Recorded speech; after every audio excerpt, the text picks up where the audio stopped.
You're listening to the We Are Libertarians podcast network. Find all of our shows at wearelibertarians.com. Hey loves, Haley Steinfeld here. Let's be real. When I'm on the red carpet, everyone wants to know whose dress I'm wearing. But here's the thing. We're so focused on those details, we're missing something that's actually way more important. Breast health.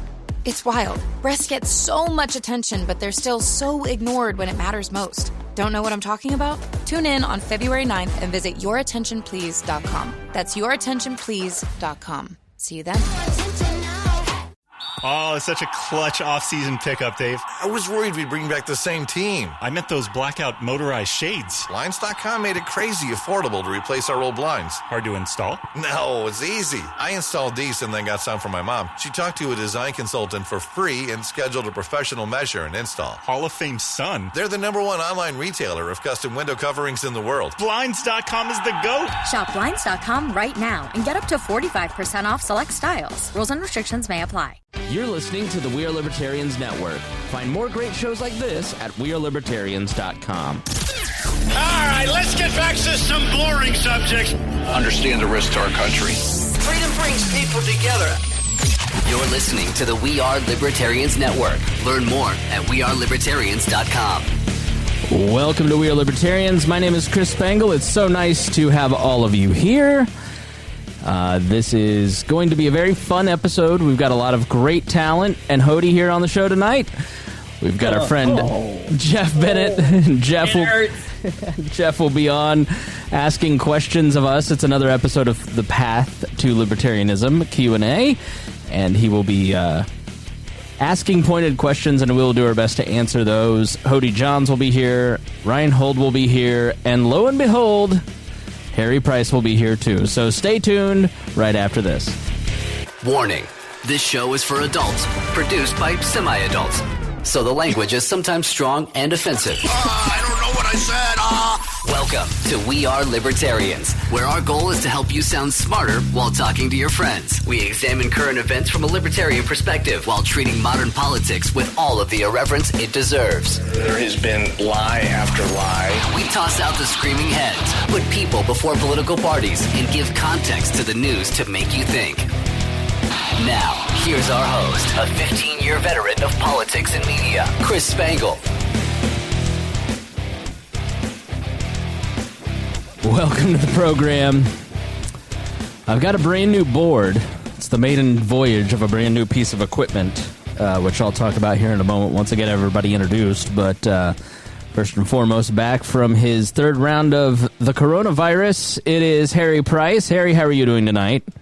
I'm better. I've got enough. So I got ginger ale, and I've been doing a lot of Vicks. If I get it again, I'll probably do essential oils. But yeah, I'm doing okay.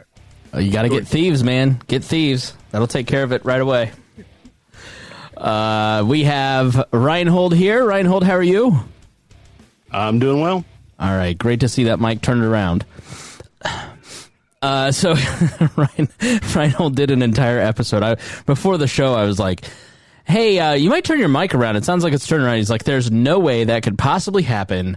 I'm staring at the microphone, and afterwards he's man enough to admit he did the full Elizabeth Warren and came out that he was 2022nd wrong, and he had the mic turned around. Yes, it still makes me laugh every single time. What's funny is you go back and watch the podcast, and you can see the blue light on the microphone in the whole shot, the whole way through. So funny. Hodey Johns. Hodey, how are you? I'm great. I'm well vaccinated, thank you. I know. So it is great to have you here. There isn't a week that's been going by lately since you were on that last Path episode that people are asking, when is the Wall Daily coming back? And my answer is it's never coming back. It was too much content for you people. You can't handle a daily episode yet, but we got a lot of great ratings, huge ratings on those. But we are going to bring back it in a different format called Libertarian Politics and Policy. I just recorded one about the coronavirus that will air the day before this episode. And Hodey, Rhinehold, everybody is going to start doing more episodes. Correct? That is correct. Yes. Yes. That's what I like to hear. All right. Fear instilled in the troops. That's the way you manage things, Harry. If you don't do one, you don't get on to the weekly. So that's exactly right.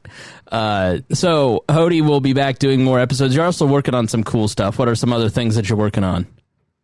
Oh, real cool stuff. So there's 2 new things. We're going to do some reaction videos. We're going to watch kind of what everybody else is watching in the news, things that they might have seen, things that are popular. Take it about like a 3 to 5 minute clip of it. And then we're going to discuss it for about 30 to 40 minutes with the wall people, wallflowers, all of us. And that's one. And then the other one, we've actually got a debate. We've even got one scheduled and coming up. Well, I shouldn't say scheduled. We've got one coming up. I have the debaters. I need to schedule it. We're going to have Spike Cohen running for vice president of the United States in the Libertarian Party. And our buddy, either Rhinehold or Ryan Lindsay, one of the two, is going to be debating as well. And they're going to be talking about the role of private police. And we're actually going to touch on that a little bit in this show. But there you go. Couple coming up. And so we're going to keep doing debates, do some reaction videos. I'm excited for all that stuff. My gal Jamie is actually going to help me with the reaction videos. She's a big YouTube fanatic and kind of knows some things to say. And you said we needed more girl power on the show, and I said she's close. So there you go. You're trying to get your ass beat. Jeff Bennett, a great friend and supporter and Patreon member, is here tonight. Jeff, how are you? I'm doing good, thank you. This is his second pod. Listen, you slackers. Jeff and I have both done 2 podcasts now today. What have you people done? Save the world. One child at a time. I made soup. So, Jeff, these are your first 2 podcasts that you've ever done. I always love when people get into this, and like for us, we take it for granted. Harry barely comes on the show anymore. He's like, I stubbed my toe. I can't make it tonight. Can you say why you weren't here last week, Harry? I went to a divorce party. Now, when he told me that, I was like, are they there together partying? But apparently that's not what it was. What is this, Harry? What is a divorce party? Well, the guy is being a complete and total, let's see, what's the name for that bag? You know, think of the divorce bag that you have. And this is this guy. And it's just sandbagging through like the whole Trump bag. Yeah, just sandbagging through the whole divorce process. And the guy has I'm not going to try to say in particular so I don't know the case, but like the guy's got a lot of cash. His retirement with the company is amazing, and she doesn't want any of that. She just wants him to go hit left, she goes right, and everyone's fine. But was being such a crap, person about it, right? That once it's now finally freaking over, we're just kind of glad it's over. Me personally, if he would have dragged his feet, I would have went after his retirement and just ate it all. But that's me. Yeah. So I didn't out where you were last week, but I thought that was kind of a funny, interesting thing. Was out at the Shitty Kitty. The what? Alley Cat. Oh, okay. Yeah. That's a dive bar here in town. So Jeff is a great friend of the show. How did you find out about We Are Libertarians? So I came across We Are Libertarians from just researching. I actually started watching Kibbe on Liberty and was looking just for more content. And so went to podcasts, searched libertarianism, and it was the first thing that popped up. And that was the last thing you listened to? I mean, I was trying to think of a good self-deprecating joke, but I was like, this person believes in what we do. Don't shrink. Joe Ruiz inspired me. I'm like, no, I'm going to own it. This Jeff has learned from We Are Libertarians, and we thank him, and we're happy he's here, and I'm not going to belittle his accomplishment because of my low self-esteem. Exactly. Well, half of being on the show was hoping to get roasted by you. So, I mean, come on, open up the door and let's do this. Well, I'm sure we will get to it. That's part of the fun here. If I sound a little bit different, I want to just thank Ryan Ripley. Ryan is a former Shill Report co-host. I had such a great tour of the North this past weekend. I went to see my good friend Ryan Ripley, who has a podcast called Agile for Humans and has done an amazing job turning his agile business into a business. And he started a podcast and turned it into a huge business. And I'm wondering, what the hell did I do wrong? And so he and I were talking, and I was helping him set up. Harry, I walked into Ripley's room, and he had like custom woodwork for his podcast studio, and I was like, this is the life. This is nice. Oh, so nice. So nice. Ripley's doing great. Check out Agile for Humans. Has a great new book out called Fixing Your Scrum, excuse me. And I was gifted while I was there a Rode Podcaster Pro, which is, so Harry, the last time you were here, when it was hot. Yeah. I don't know when the last time you were here, but to my left sat a giant stack. I mean, it was probably about 4 to 5 feet tall, a board generously given by Christy Avery to We Are Libertarians many, many years ago. And then we had 4 mic processors and recorders and headphone jacks and more recorders and more headphone jacks because those things stopped working. And we just had this whole corner. Now everything is on a single table in just a little tiny beautiful box, and I can play sound effects and intros, and so I can play things like this. Paradigm of absolute control, and that's why we're just out here doing simple things, pointing out that we're meant to be in nature and be natural, and this is where we find the source that God made to transcend the New World Order, and that's why they want to try to keep us out of it. I'm angry. I've had enough of these people. If you have never listened to Stereo Deluxe and their version of Alex Jones' remix, it's truly remarkable. And I've got that on my button bar. So I have a button bar where I can press little buttons and play all kinds of sound effects. And I just did an interview on the phone with a Bluetooth. It's really remarkable. And it just takes up, so now there's so much more room for activities for Mittens. So thank you so much to Ryan Ripley for that. We are very excited about the new equipment. So if I sound a little bit different, that's why. But we have upgraded the technology thanks to our friend. And also got a chance to talk to Joe Ruiz. If you didn't listen to that interview, I've gotten... Have any of you had the chance to listen to that podcast with Joe?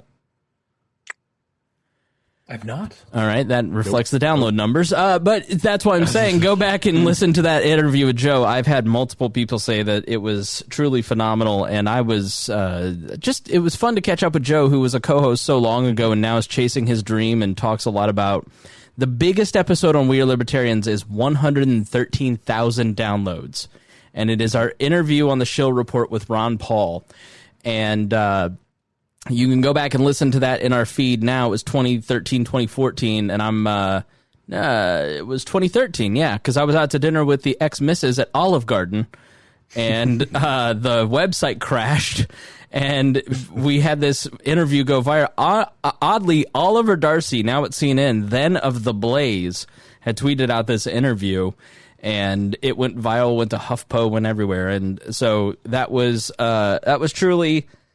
great catching up with Joe, and Joe just went out and got Noam Chomsky, and we approached Gary V, and Gary V was going to come on, but Gary V said, okay, I'll come on, but buy a book. We're like, okay, cool, we'll buy a book. And then Ryan had to reschedule, and he goes, well, I can't do that time, so if you want me to come on, then you need to buy 500 books. And we said, fuck you, we don't need you, Gary V. That's what an asshole move. He's such a scam artist. Gary V is a scam artist. So I've never liked that guy. He's like the pyramid schemes of marketing. So yeah, anyways, I get, there's like a few people, I love everybody, Jeff, but there's just a few people in the world that if you mention them, prepare for rants, like Joshua Smith, Melissa Hubbard. It's just actually she's funny, but there's this one guy who was the campaign manager in 2004 for Andy Horning and stole from him, And I was at lunch with my friend, Josh Gillespie. He goes, and then there's that guy that I won't mention because you don't like him. And I said, who are you talking about? And he mentioned the guy's name and was like, that motherfucker. And like 15 years of, because I don't care if you steal from me, but you steal from the lovely Andy Horning, then you're just a jerk. So, but anyways, it's great to talk to Joe, and you'll really get a lot out of that. Just a few more announcements here on the program. Want to thank our patrons. You guys are the ones that really make this work, and you guys are the ones that really help us out a lot. And you are, I am behind the scenes working on a ton of new things, and I won't go into detail because I have a habit of saying what I'm doing, then I get busy, and then we don't do it for 14 years. We just finally got the Liberty and Chill website up, Harry.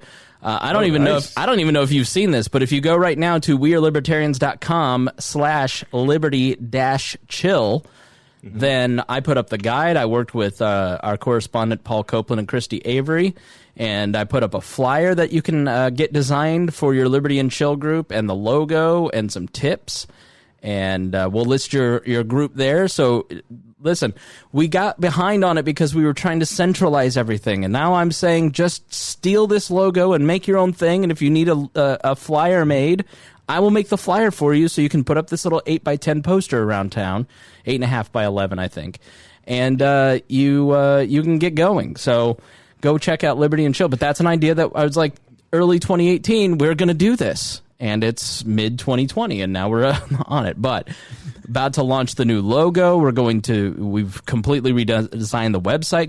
Go check that out at wearelibertarians.com. It looks great, and we are just rolling through 2020 trying to bring in a lot of new people.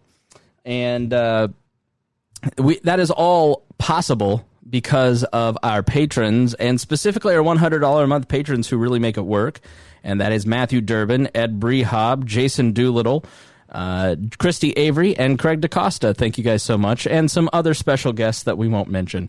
But we appreciate everybody who is a patron, and to our newest patron, Agent Downwinder of Washington, who is a $25 patron. So we thank him so much for joining.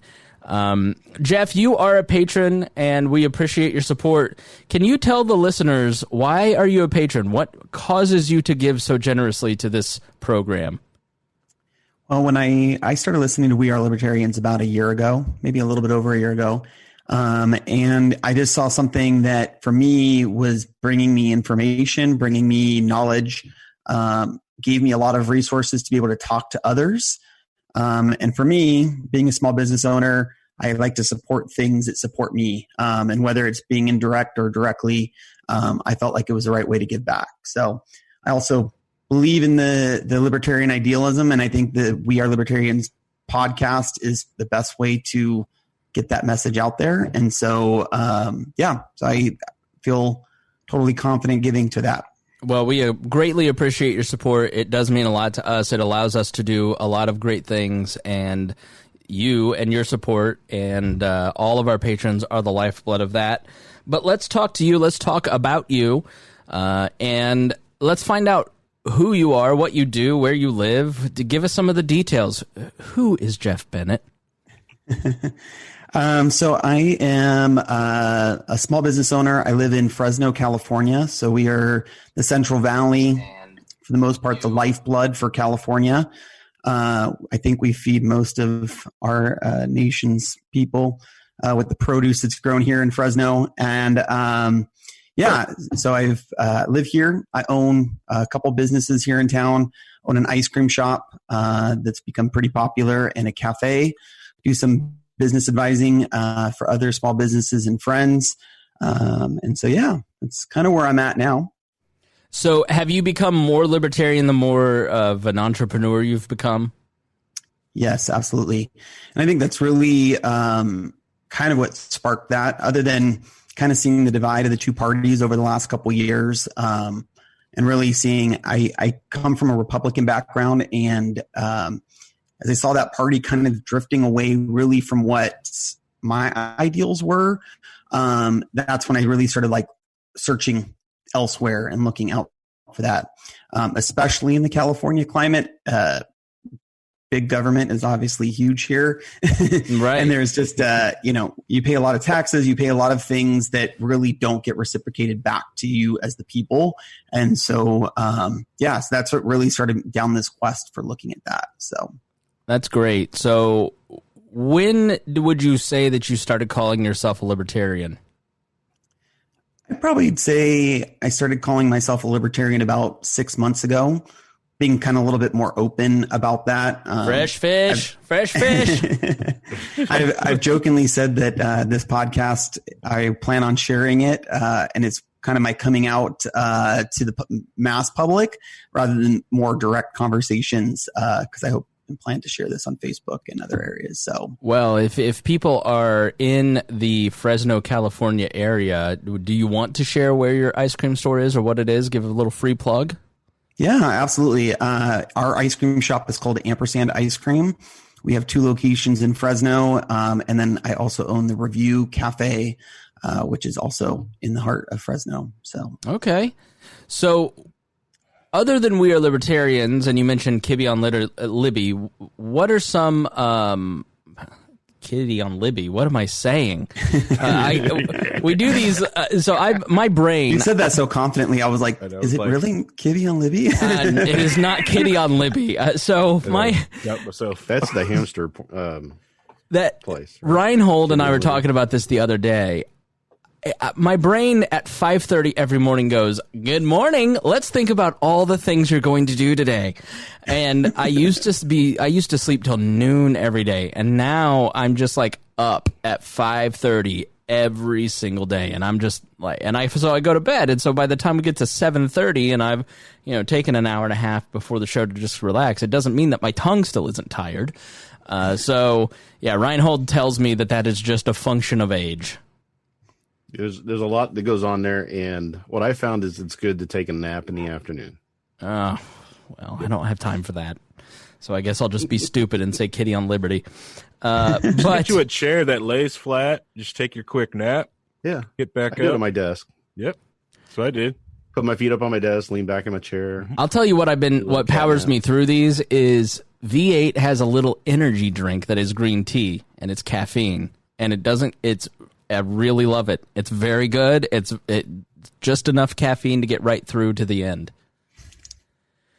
All right, so now that I've ruined the show and brought it to a screeching halt, what are some resources or what are some books or other podcasts that you listen to? So if somebody's newer to libertarian, like what are some things where you're just like reading or listening to it and you're just like, yeah, this is right on? To be very honest, I'm still trying to catch up on 5 years of We Are Libertarians. So that's been a large part of where I've gotten information from. As I mentioned earlier, now you're going to make me say Kitty on Liberty. Everybody's going to start calling it Kibby Libby. And then I also read a lot from Fee and from now I'm going to space on the other publication. Cato, Reason.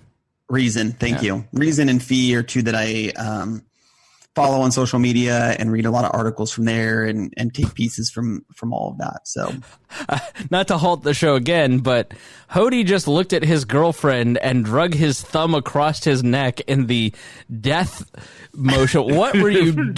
Were you threatening your poor girlfriend in the middle of the show on camera? Did anybody else see that? I'm actually threatening my dog. Okay. See. Yeah, he gave a little yap, and I muted, but I just snapped and did the throat drag thing, and it was very ominous. Yeah, I hope the dog got that same message. That's all I can say. Well, basically, Jeff, what I'm hearing is, Rhinehold, he's not read Human Action. He's been a libertarian for 6 months. He's not a real libertarian. Right, and he's getting all this stuff from that side of the libertarianism. I know. Right? The Cato, the Reason. You're listening to the Loser Club, Jeff. Not going to Mises. Yes. Why are you not listening to Dave Smith? So, well, you don't even know what we're talking about. I'm just making Rhinehold laugh at this point, and the 14 people who know anything that's going on. It's very funny too. You'd be on the floor. Yeah. So, Jeff, let's talk about your first question. You wrote in and you had a series of 5 questions. And so let's just start with the first. You listened to the Path with Adam, and that left you with a few more questions. And so what's your first one? Yeah. Well, first off, Adam took most of my questions that I initially had, so I had to kind of reevaluate. That's exactly what Levy said. She's like, he had all my questions.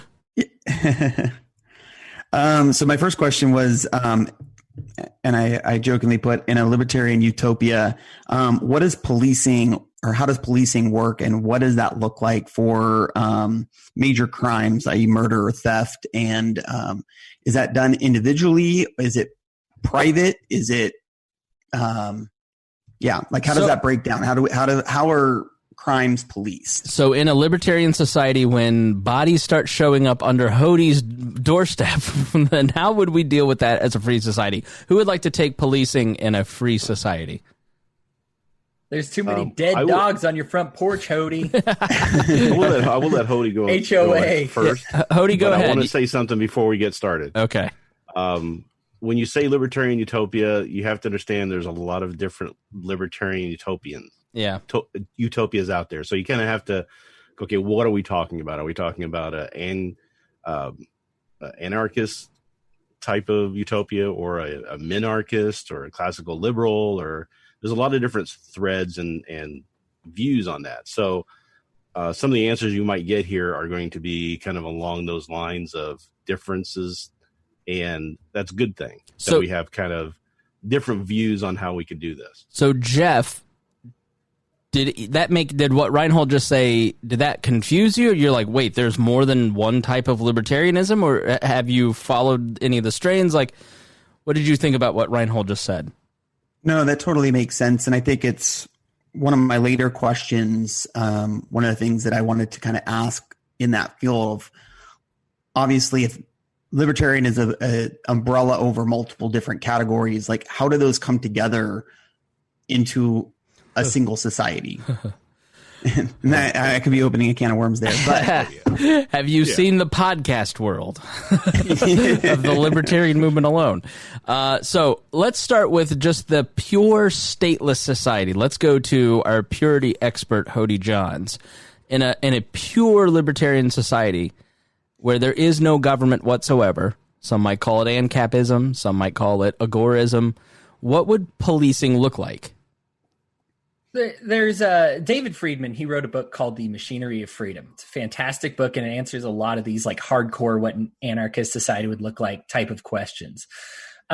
He's very moderate as far as anarchy, as far as an anarchist can be moderate. He's very moderate as far as saying, hey, let's scale back until we get there, as opposed to just setting flags on fire and emailing your congressman, your human fecal matter and stuff like that. He's very reasonable.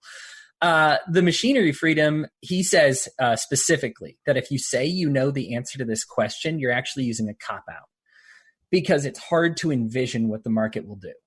And so he actually provides like 12 different options. And so, and he says, I don't know which one will be best, or probably a combination of them will be best.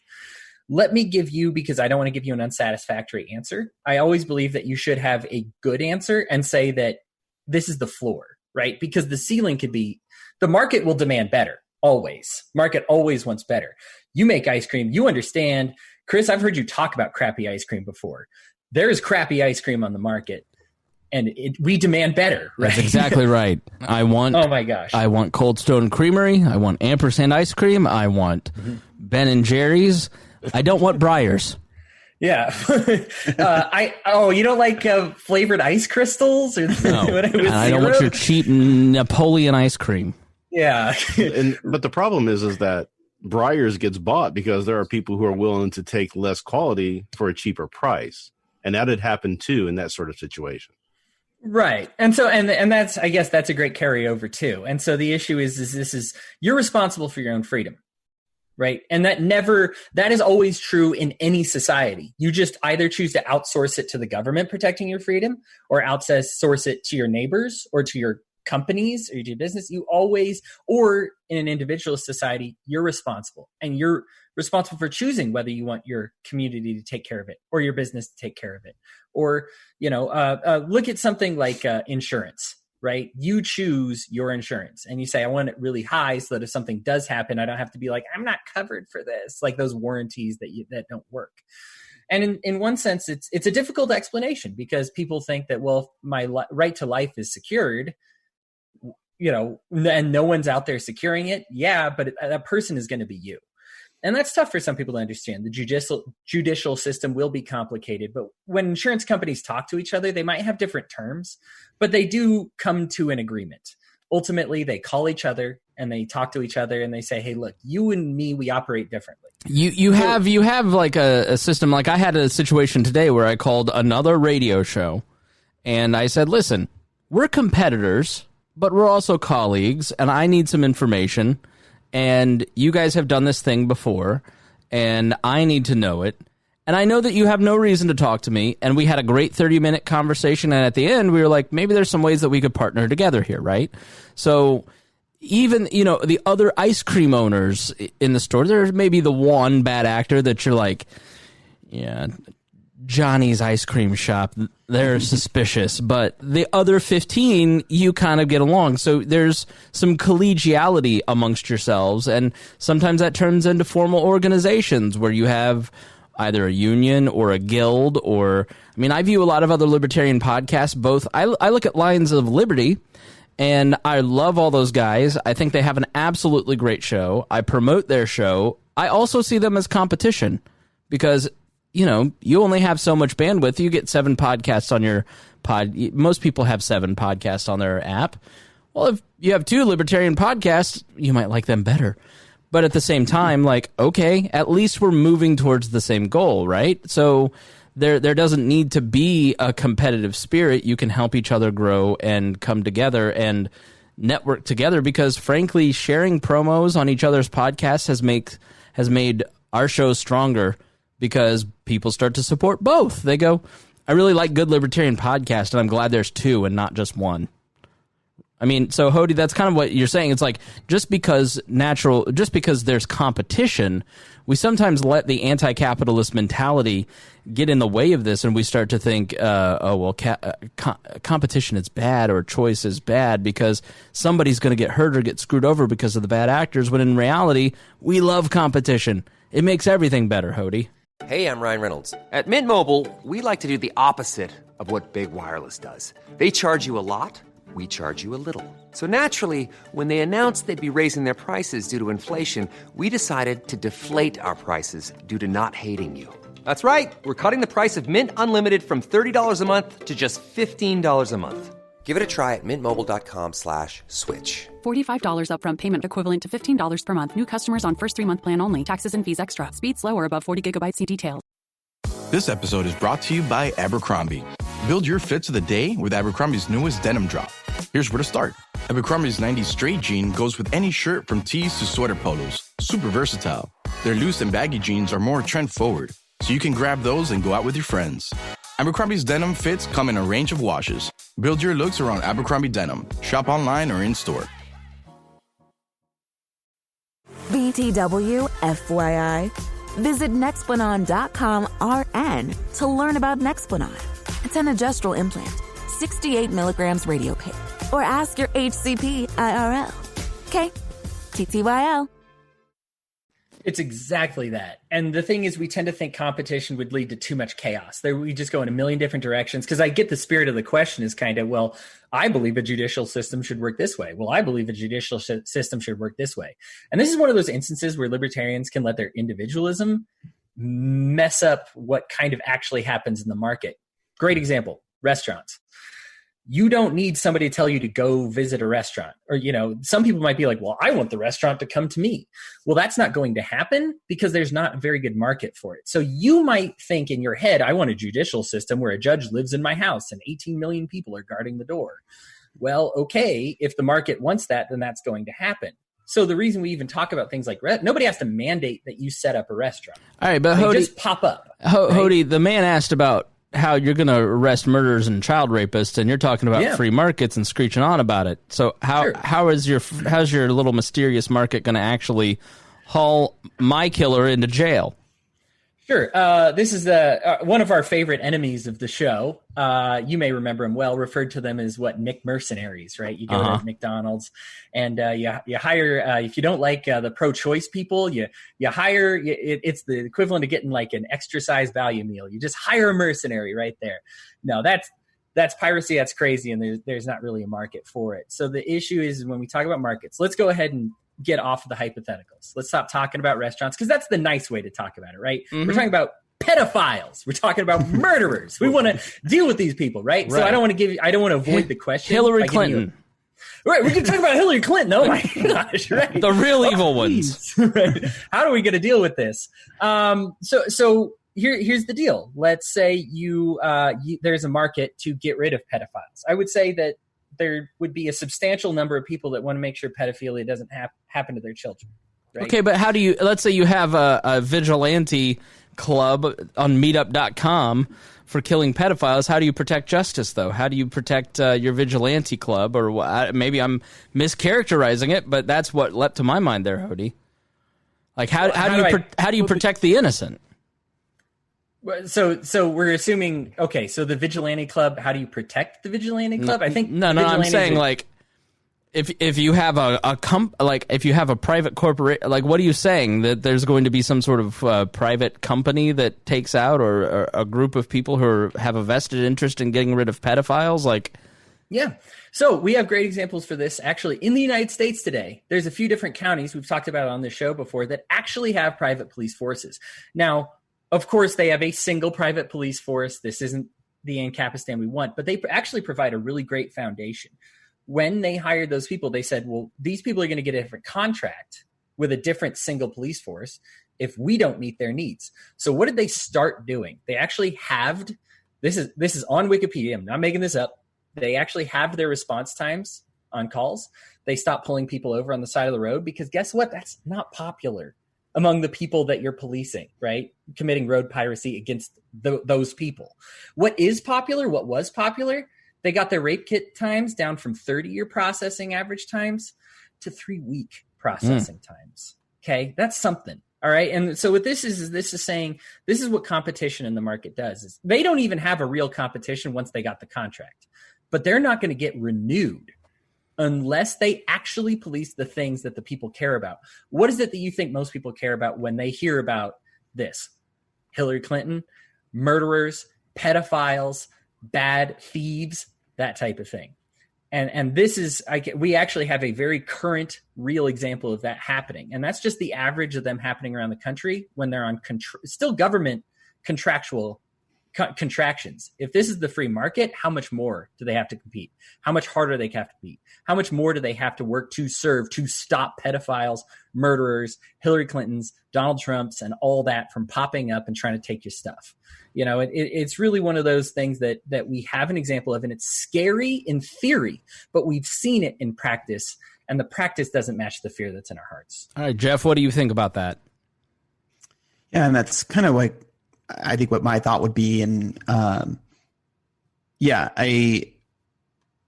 trying to process that a little bit, but yeah, I would assume, and I'm fully behind the idea of privatizing. I think we're taking the question a little bit, and you talked about it in the Path with Adam, is what happens when, let's just say Fresno County has its private that's on contract, and LA County has a different, and somebody leaves Fresno County and goes to LA County. Where do you start creating those connections without creating a government that's linking them all together, but still controlling those ultimate different entities? Harry, do you want to jump in here? The thing that's been bothering me, like everyone answers this question, is calling a libertarian utopia. Just because a libertarian utopia doesn't mean lack of government. Libertarian, you can still have a government with and still be in libertarianism. What do you mean? Yes, you can. You can have a government. It's okay. Loser club, no real libertarian having status. What are you talking about? Explain what you mean. Like, because I think people hear that and they think the current government. But describe what you're talking about.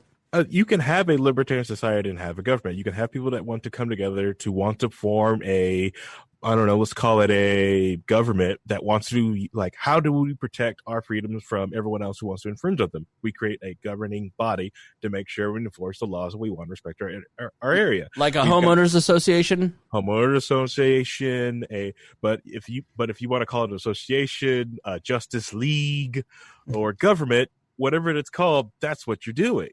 And the other thing is, and other government jurisdictions you can have partnerships with, because one, if we have let's say that LA and Fresno, that you guys want to have a good working relationship with each other, and LA doesn't want thieves and rapists, and Fresno doesn't want those too.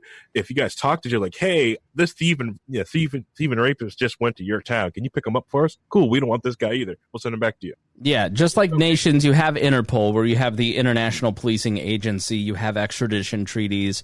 It's in the best interest of these governing bodies to work together and to coordinate. Here in Indiana, the mayor of Indianapolis, which is roughly 25% of the state's revenue and population, they reached out to all the surrounding counties and said, hey, why don't we pool our money and buy road salt in bulk and buy road signs in bulk and so that's what they did, and they saved the taxpayers of all those counties and municipalities a ton of money, because everybody worked together through a state agency.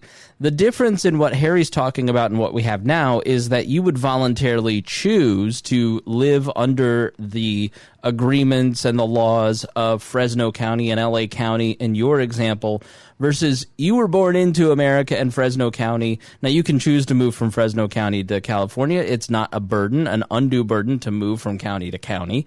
It is an undue burden to move from the United States to Canada. And so that's why you want to keep government as small as possible, because it keeps it more voluntary. It keeps it more of a choice than what we have now, where you have a large centralized government, and it doesn't matter where you go in the across the United States, you're still under the authority of a large centralized state. And that's the problem.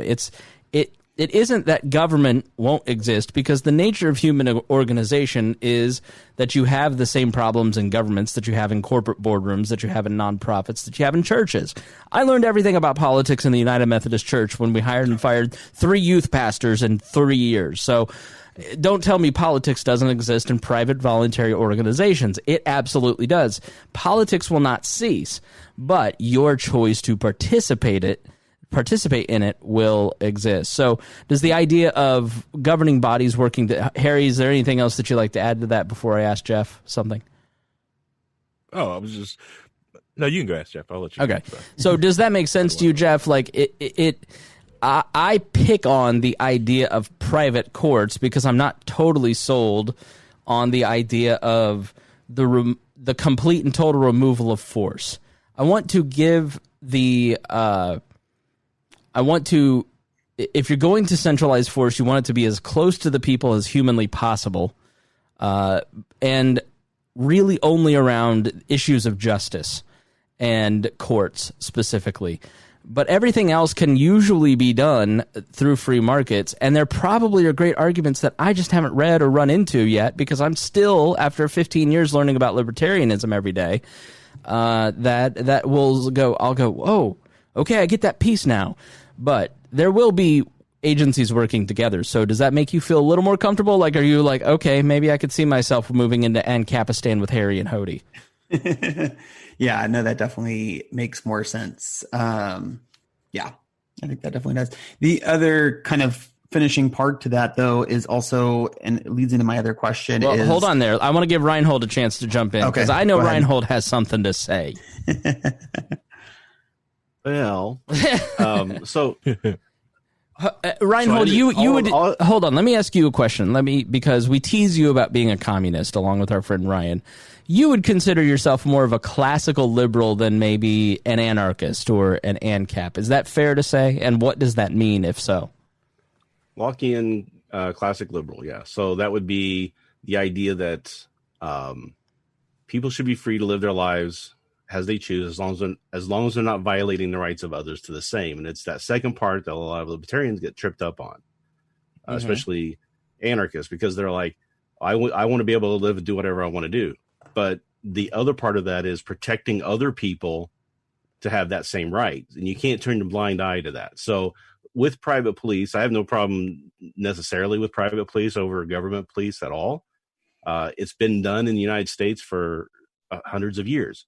We used to have a group of people called the Pinkertons who were a private police force back in the late 1800s, right? So the problem is that the same corruption and the same problems that you have in government infect those private organizations as well. So what you have to do is make sure you have an oversight method.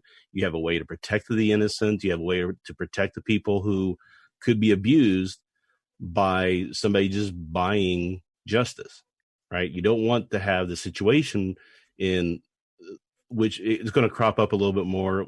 It happens in government too. So it's kind of the same thing, but it's kind of a different form. But you still have people buying their own justice, right? You know, somebody could be completely right in everything in those private courts, but somebody could come in and give somebody a bunch of extra money and then they get ruled against, right? So you have to kind of keep an eye out for that and have a way to manage that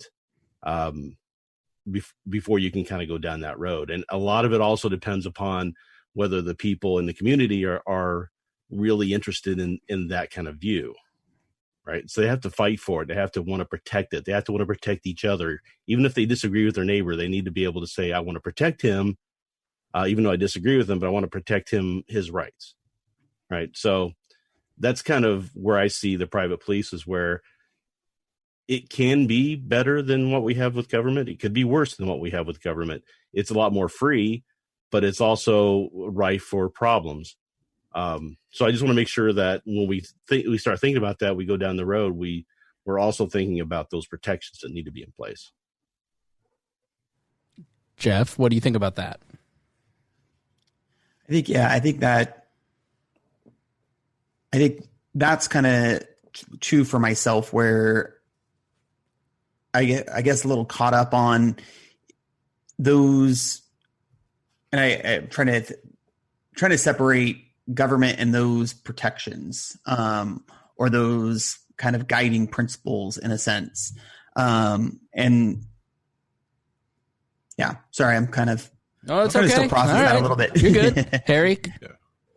I was going to say, and the other thing with the separate entities and how do the punishment work, we already have that now. Certain laws have certain punishments depending on which municipality that you're in. Just like depending on where you are in the state of Indiana, it's either a crime or a misdemeanor if you shoot a deer while still on your back porch, depending on which county you're in. Okay. Yeah. Yes, I think ultimately what Rhinehold was saying is where I'm getting more caught up in that is, how do you the private security makes sense to me. Controlling that to a degree without reproducing what we have as a government now, knowing that corrupt things do happen both in business and nonprofits as they do in government. How do you put those constraints in there without just getting back and circling back to what we already are at? Which really ties into your second question. So do you want to go ahead and ask that? Yeah. Sorry, I'm going to pull it up. And this was going back to your survival of the fittest conversation that you also did with Adam. But how do libertarians avoid the rich getting richer and the poor getting poorer through these private organizations running these and controlling different aspects of society? Or not really controlling, but monitoring. So here is the thing that is hard for people to accept is that we have that now, and we have more government control than ever before, which is partially why we have so much corruption and control by the 1%, the evil 1%. And there isn't going to be a human system of organization, be it a purely economic organization system like the free market, or a total political solution like communism or social democratism or whatever you want to call what Bernie Sanders believes. There isn't a perfect solution where everybody's going to be happy. If you have a staff of 10 at Ampersand Ice Cream, there's 11 opinions, you know? And so the problem with trying to centralize government at a higher and higher and higher level that oversees more and more people is you have more and more opinions, and politics plays a bigger factor. And politics is just basically the polite version of warfare for the evolved man. And so, you know, if you want science to be, you don't want science to be politicized, stop making science political. But the reality is that in a free society, there will be poor people, there will be rich people, there will be inequality, just as there is now. But what you have in a free society is less of the resources are being taken and given to a bureaucratic state, an administrative state like we have, that wastes that money at an alarming rate for very few results. And in a free society, in a bureaucratic state, like we're heading towards or we exist in now, choices are usually voted on and political considerations are applied, and so things are much more up in the air. It's much harder to get things done through Congress than it is in a boardroom often. So you have a lot more nimbleness and easier time to make choices. And the wonderful thing about a free society is that you always have the ability to convince some rich person that your idea is worth funding. It doesn't matter how crazy your idea is, you can get some nut to do it. Who would have ever thought, you know, Jeff, I'm 36, you look like you're probably somewhere near my age. Would you ever have thought in the early 2000s that there would be 2 or 3 private space companies? No.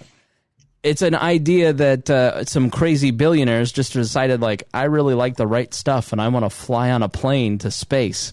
And I have stupid money, so I'm going to do it. And so you have the ability to convince. I do a show called Now Hear This, which you can listen to the podcast on the We Are Libertarians network. But, you know, you're talking to people, and we're not talking about stupid stuff. We're talking about, well, there was one that we just did with the Exotic Feline Rescue Center.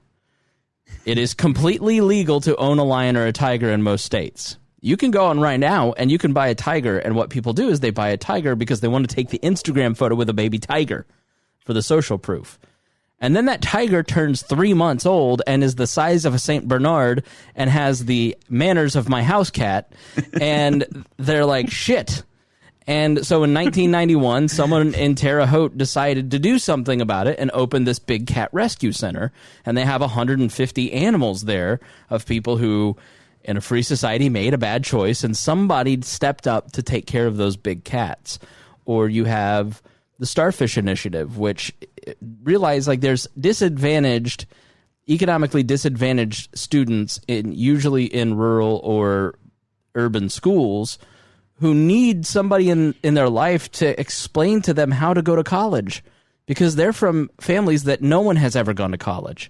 And so that's a tremendous amount of disparity in terms of just information. And so these are very bright kids that get into this initiative that get a mentor, usually from a cross-cultural, so if I apply as a mentor, then they're going to give me, the middle-aged white guy, a young black female, most likely, because they want the diversity. They want people to learn from each other.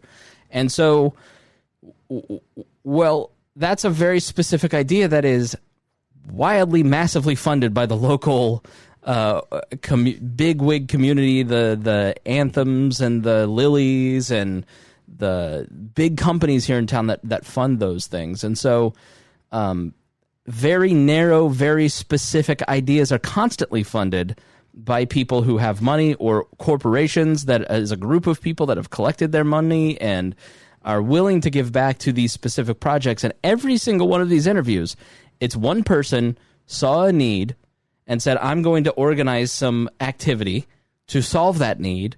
And then 20 years down the line, they're bringing in millions in revenue that they're then giving to people who have the problem that they're trying to solve. Does the problem always get solved? Is it a perfect system? No. But the need for people to take care of problems will always be there. And so will there be bad actors who will take advantage of the poor, who will take advantage of a private system, who will use it to their advantage? Absolutely. But the vast majority of people, like the people on this call right now, will go, yeah, I saw somebody in need and I had an extra $1,000 a month in revenue because I had spent less on government that wasted that revenue and put it towards some activity that actually solved the problem. And so the concept that is always spun against libertarianism is that it's survival of the fittest. We've got to help people. If we don't do Medicare for all, then people are going to die in the streets. And this system is so cruel and evil. And the reality is that it is cruel and evil to set up a bureaucracy that doesn't help people because you think that you're doing something compassionate by stealing someone else's money to give them health care that doesn't work to make you feel better, but you're not helping because the actual solution is to move away the other direction from the way that we've moved over the last 100 years. And so the more choices, the more organizations, the more activity, the more spontaneous order that comes out of a free market system, the harder it is to control. But once you start to centralize everything, and once you start to put all of the power into the presidency or the Congress, then a Michael Bloomberg says, I'm going to spend $2 billion of my money to get control of this lever because it has tremendous power, and I can wield that force to however I want. And Hodey Johns doesn't have the same ability to do it because he doesn't have $2 billion to build Name ID. He's got a podcast, which is fair Name ID for sure, but it's not $2 billion worth, trust me. And so the reality is that the more that you centralize things and give force, the power of force and government power, the more the easier it is to control. So corruption becomes easier. Am I even close to answering your question? Yes, you are. Okay. So if everything is privatized, Hodey, Rhinehold, Harry, whoever wants to go next, I'll open up the floor to you guys. How do we make sure that the poor and the economically disadvantaged have access to services in a free society? Well, we could. Let me go with Harry. We'll go with seniority. Harry first, then Rhinehold. Yeah, take that, Rhinehold. Seniority on the podcast, not in life. Yes, right. Yeah. Okay, right, that's we'll make sure. Certainly not based saving on the best for last. Oh, yeah. All right. So, just like Spangle said, we would always have poor people. It's a fact of life. Yeah, but one part of our society that does happen, which is part of human nature, is that if we suspect that someone is doing something, that we have this bias that we suspect someone to do it. That's why one thing they always teach you into like trauma response training is that you point at someone, you tell, hey, you call 911. You do that. You tell someone to do it because so like someone call 911, everyone will assume someone else is calling. So you should direct someone to call 911. This is the same way. So if you see homeless, stuff like that, someone always assumes, well, the government's got that because you've outsourced it for so long, or you just assume some other agency has it. They've got it. They've got doing it. But with that all around, you've got to do it. Organizations could see that from themselves. A lot of more churches will have more money in their coffers because people have more to give for their tithe and actually help out their communities on their own and come up with different solutions to help people in need in their areas instead of coming with a cookie cutter, Washington, D.C. type of answer that pushes out to everyone, because what works for California or New York probably will not work for Iowa or Wyoming or Indiana. Just like homeless solution here in Indiana, like a lot of issues, a lot of ways to fix homelessness in Indiana does not correlate or work to LA. One, housing here is actually kind of inexpensive. A lot of the issues with the homeless here is drug addiction and the access to mental health, the Wheeler Mission does a great job at that. I think. Well, Harry, let's look at media. So I'm just sitting here listening to you, and I'm thinking, Jeff gives this podcast. If we had the BBC and we had a centralized media outlet, Winston Churchill in World War II was not allowed to go on British airwaves before World War II when he wasn't prime minister and talk about Hitler and the threats of Nazi Germany, because he was not allowed on the British airwaves because it was a centralized power. Now, if you centralized all the podcast and all the audio content and all the media in the world, maybe you could go, well, there's reasons for that, right?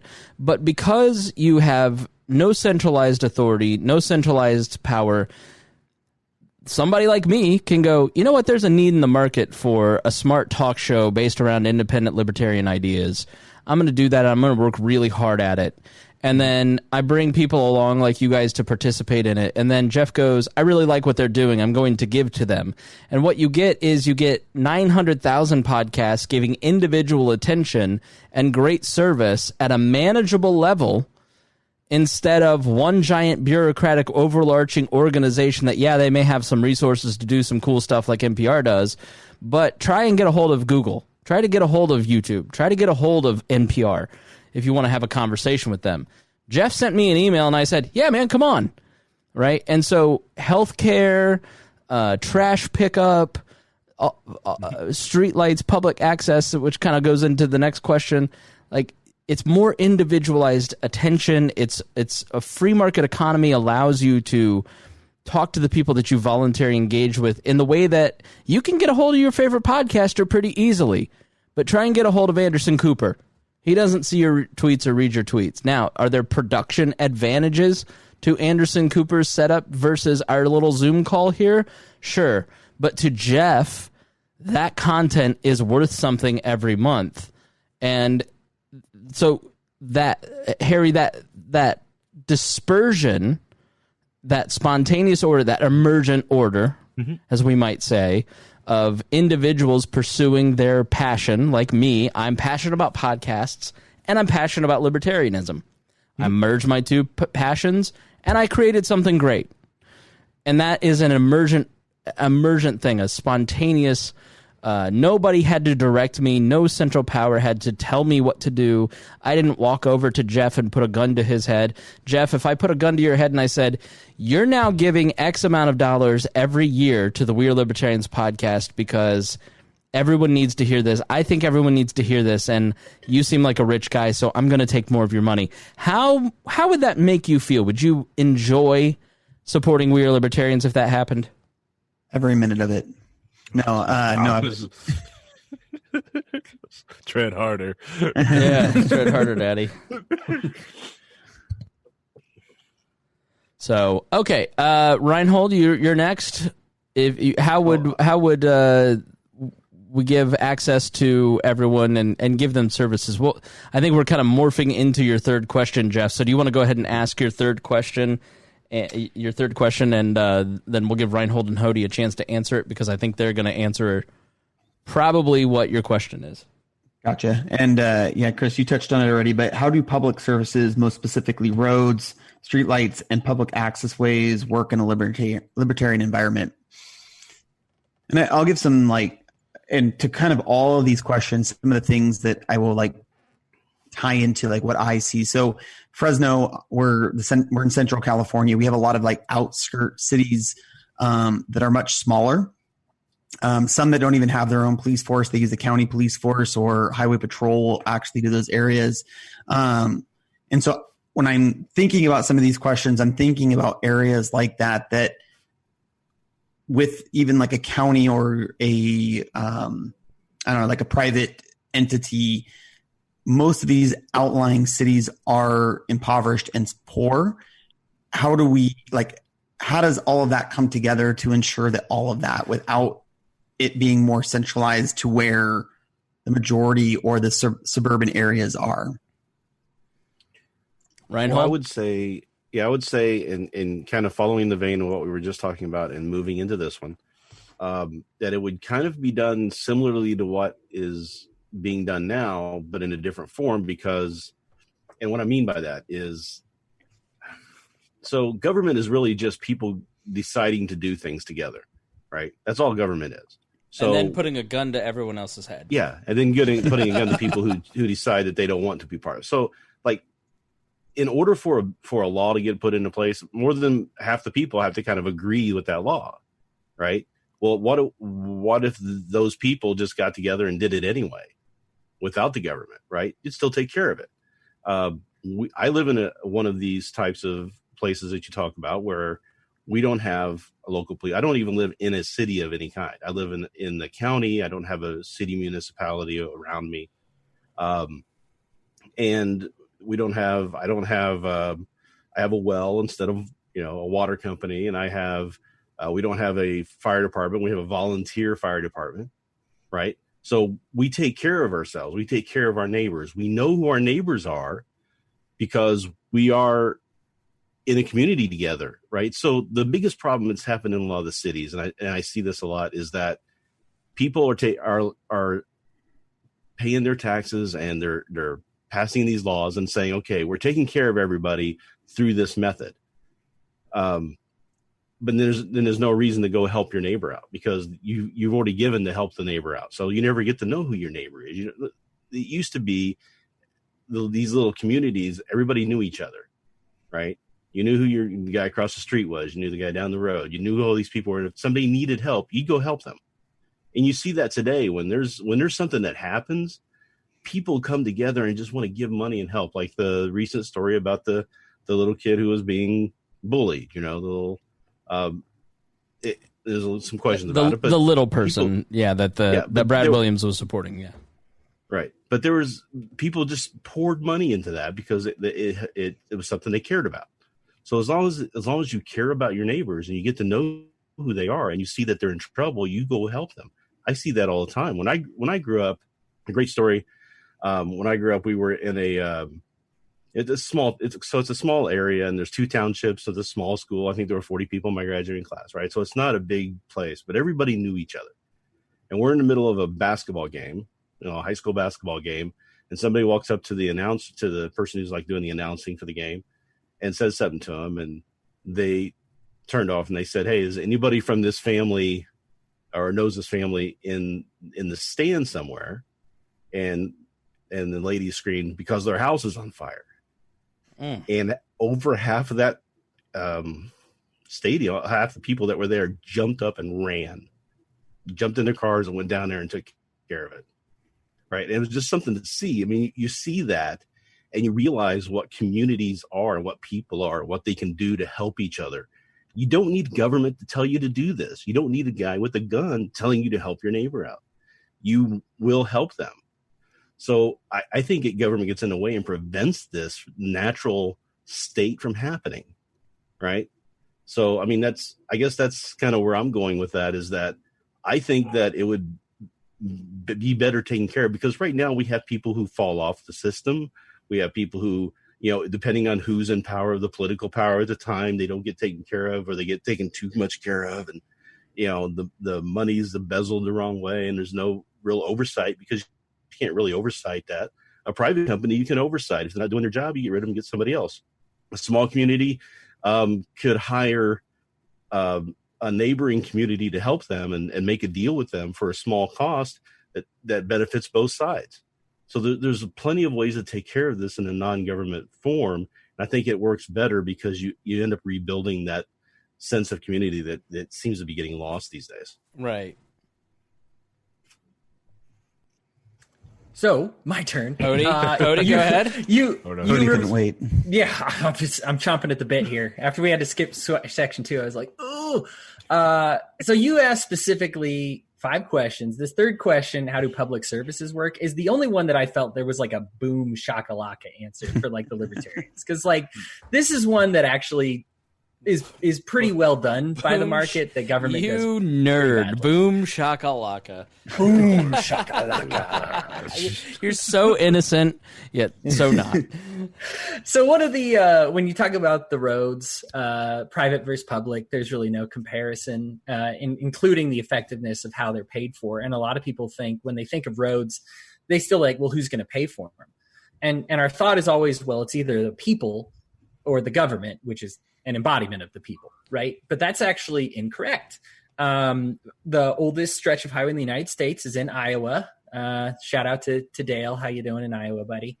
And it was built by farmers. It was built in 24 hours. Of course, it's been updated and modernized and everything like that, but it was stretched the whole span of the state. Now, why did the farmers build that? Well, because they wanted you to have access to their food and the things that they supply. And so they actually built it. And this is actually what businesses were doing before government kind of takeover. Was they were like, well, we want a railroad. We want a road. So I guess we'll build it. And then, of course, does that cost still get rolled over into the cost of the goods? Yes, but somebody is paying it regardless, right? And so this is the cheapest way to do it, is when you do it at the source, right? Every time you put in a middleman, you put in another guy who's getting paid. And especially when that middleman is government, where there's a lot of waste. But when you just say, hey, let's do it at the source. I want this road. I want people to get here safely. If it's my road, I'm responsible for it. So I don't want their cars getting dinged up, because then who's going to come get my stuff? Right. And then I want it to go to your house. I want it to be as convenient as possible, not only to get to my store, but for you to get back to your home. Nobody's going to go to the grocery store if it's, 5 minutes to get there and 800 hours to get home, and so there's things like that just happen. I had a guy on the show, Joe Patchkull, back when we were doing the dailies, and he works for the electric company and says there's whole sections that they aren't allowed to go to federally. And they're like, well, we could light up every house on this block if each one gave us like $5. And they're like, well, we mandate that everybody pays at least $30. And so we're going to limit it to these areas. And so there's actually things in place. And this is something going back to your question too, how do we stop the rich from getting richer and the poor to get poorer? You can't stop either one. Somebody's going to be poor as what they want, and people are going to be as rich as they want. Now, I do want to shout out to my lib socks out there. There are absolutely libertarian philosophies where if equality is more important to you than standard of living, it's out there. I would specifically go to Proudhon, the philosophy of poverty. He was a non-government, but equality was the most important thing. And you can build that society if you want. If you say, I'm willing to sacrifice a lot of these quality of life things to make sure that everybody is equal intellectually, as long as other people value that, then there's a market for it. Even if it's small, there's a market for it, because you can meet people and build it and decide to build in a society where that's there. Now, I don't want to get into brutalism, because capitalism is very, very good for poor people. Now, I'm going to speak as a capitalist because that's what I am. I don't want to misconstrue a libertarian socialist thing, and so maybe it's something for a different person to ask. But let me give you the capitalist Call answer. the loser club. The loser club. Yeah, I'm proudly not part of that loser club. I kind of wish I was, because I don't like the people dunking on them right now, but I'm a capitalist, unfortunately. The thing about the rich getting richer is that's not what makes the poor poorer. The idea that wealth comes at the expense of poor people is incorrect. Something that you look at when they're at kind of the fall of feudalism, when we had anarchy for a little bit, you saw what happened to the rich who were wearing the silks. There was a limited market for it. But within 20 years, pretty much everybody was wearing silk after these kings and lords were like, well, I guess you're allowed to trade with whoever you want now. Everybody's wearing silk. So what did those guys move on to? Well, they started looking at cottons and denims and starting going up above there. So what happened is the rich were still one step above in areas. Tulips is another great example. And there was a really expensive at first, and a poor person could never afford a tulip. But within 10 years, poor person can pull them like weeds from their front yard. Right. And so there's a buffer behind what happens. This is true for socialists and capitalists. I'll wrap it up real quick. Socialists and capitalists alike. What happens in an unregulated market? It generates to excess. What you know about supply and demand, when there's an excess, there's too much supply, there's not enough demand, something will become cheaper. So if the market wants to generate something to excess, right, like cotton or tulips or whatever it may be, that means eventually it will be free or cheap. Right? This is true of housing. This is true in food. We here in America, don't know if you knew this, we actually destroy about 50% of our raisin and grape supply to keep it artificially expensive. It's cartel. There's a big Cato. Cato actually is dealing with the litigation. They do podcasts about it, but you can read about it there. But to keep food more expensive, we actually have to destroy some of it because we have too much of it. And what happens is if it becomes cheap, that's bad for government economy, because they don't spend as much and it doesn't look like the economy is big. But for your average poor person, if grapes are and raisins are supposed to be free, I mean, you can't tell me that doesn't help them. If you're telling me that clothing could basically be free if we didn't create these artificial constraints, that's the problem with the central is these rich class will buy out a government and make them do things that benefit them and consolidate them. You take that out of the way, and they've lost their authority in order to make what the market wants to do, which is take all these luxuries and make them cheap. There you go. All right, Jeff, does that clear up those two questions for you, or do you have more based around those specific questions? No, I think that clarifies things for me. All right, good. So I'm hoping somebody has an answer to number 4, because I don't know. Go ahead and ask number 4. Number 4 was how does currency / central banking work?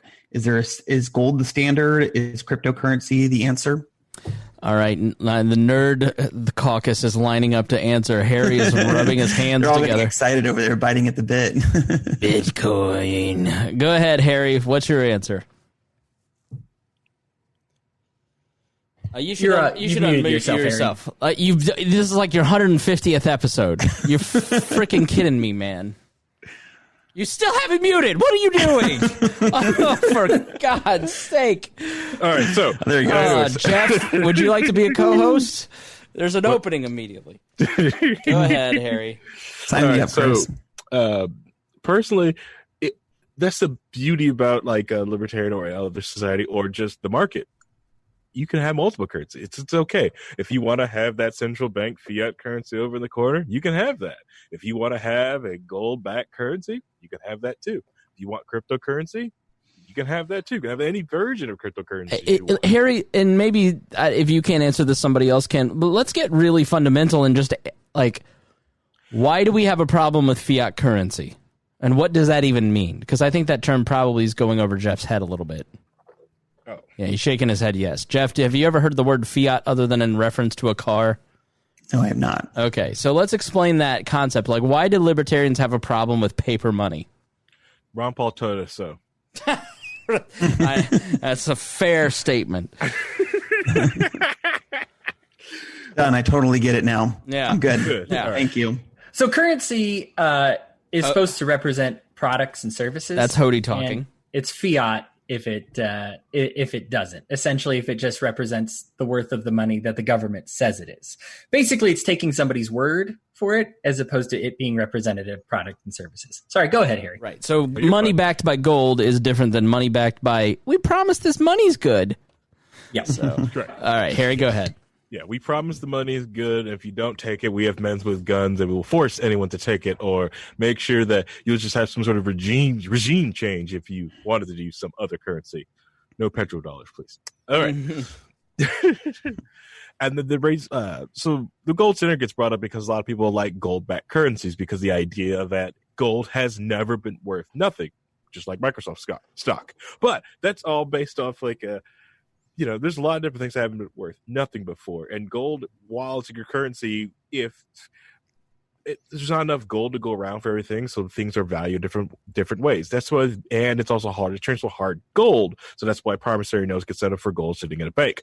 Beauty of cryptocurrency is that it's hard to. You can't really inflate or turn cryptocurrency into fiat because it's basically got worth of what the network has works. There's only so many freaking coins. You can make tons of different ones. That's the other good cool thing about a lot of cryptocurrency. If they're built on a blockchain. So let's just call it cryptocurrency or just blockchain, technology built on a blockchain, like a currency built on a blockchain, is that it's hard for a central government can have their own cryptocurrency. They can have their own. They can try to deal with stuff with it, but the idea is you can also have other currencies outside that system, and that's the beauty of it. So you allow the market to decide what currency they want to use and what they want to use it for. Some people, if you just want to deal with Bitcoin or Bitcoin Cash or Dash, or you want to use some sort of like dark coin or just Doge, you just want to deal in Doge. And then if you want to switch back to like greenbacks, or me personally, I only trade with Rhinehold and bluebacks, are you feeling more confident in a free society now that you don't know what the fuck he's talking about with any of these? People have to understand the common principle. Like, I guess they believe in fiat currency even though they don't understand the basic, I was in an argument about Medicare for All recently on the Pat Down, and they're like, just print more money. I'm like, you were just complaining about the increasing cost of medical care, but you don't care about inflation. So that's, I think, Harry, one criticism of your crypto future is that people don't quite understand. They hear Dogecoin and they just think of memes, and it's sort of like not serious. And so it's like, I don't get what blockchain even is. So don't you see that as kind of like a barrier to it moving forward and being implemented? No, I don't see that as a barrier. Some things, there's some things out there just won't have a grandma just button.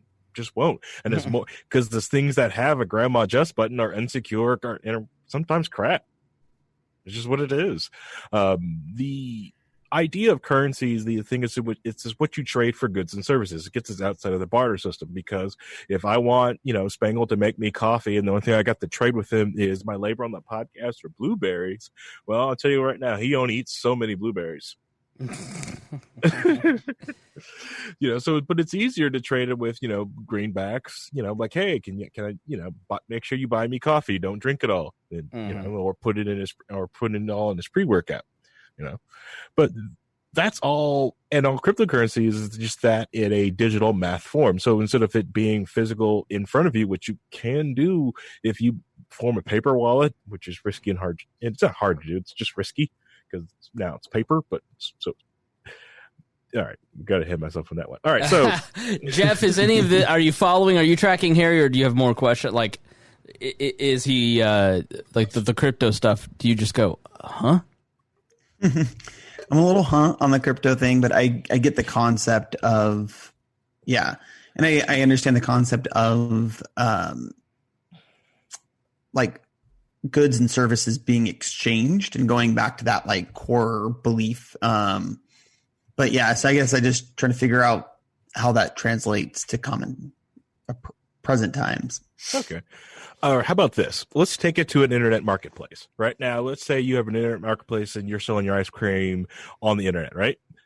Let's say you have a revolution where you can just pack it, ship it, give it a FedEx, send it anywhere else in the world, right? So now you're having to deal with people from other world. Are you going to not sell someone in the EU because they just have euros? Yep, you're going to go through a money exchanger, exchange it to the currency that you want. You're just going to take it, accept it. So it's like that. And then if the world currencies you've got out there that you can trade in and for your own goods that you create.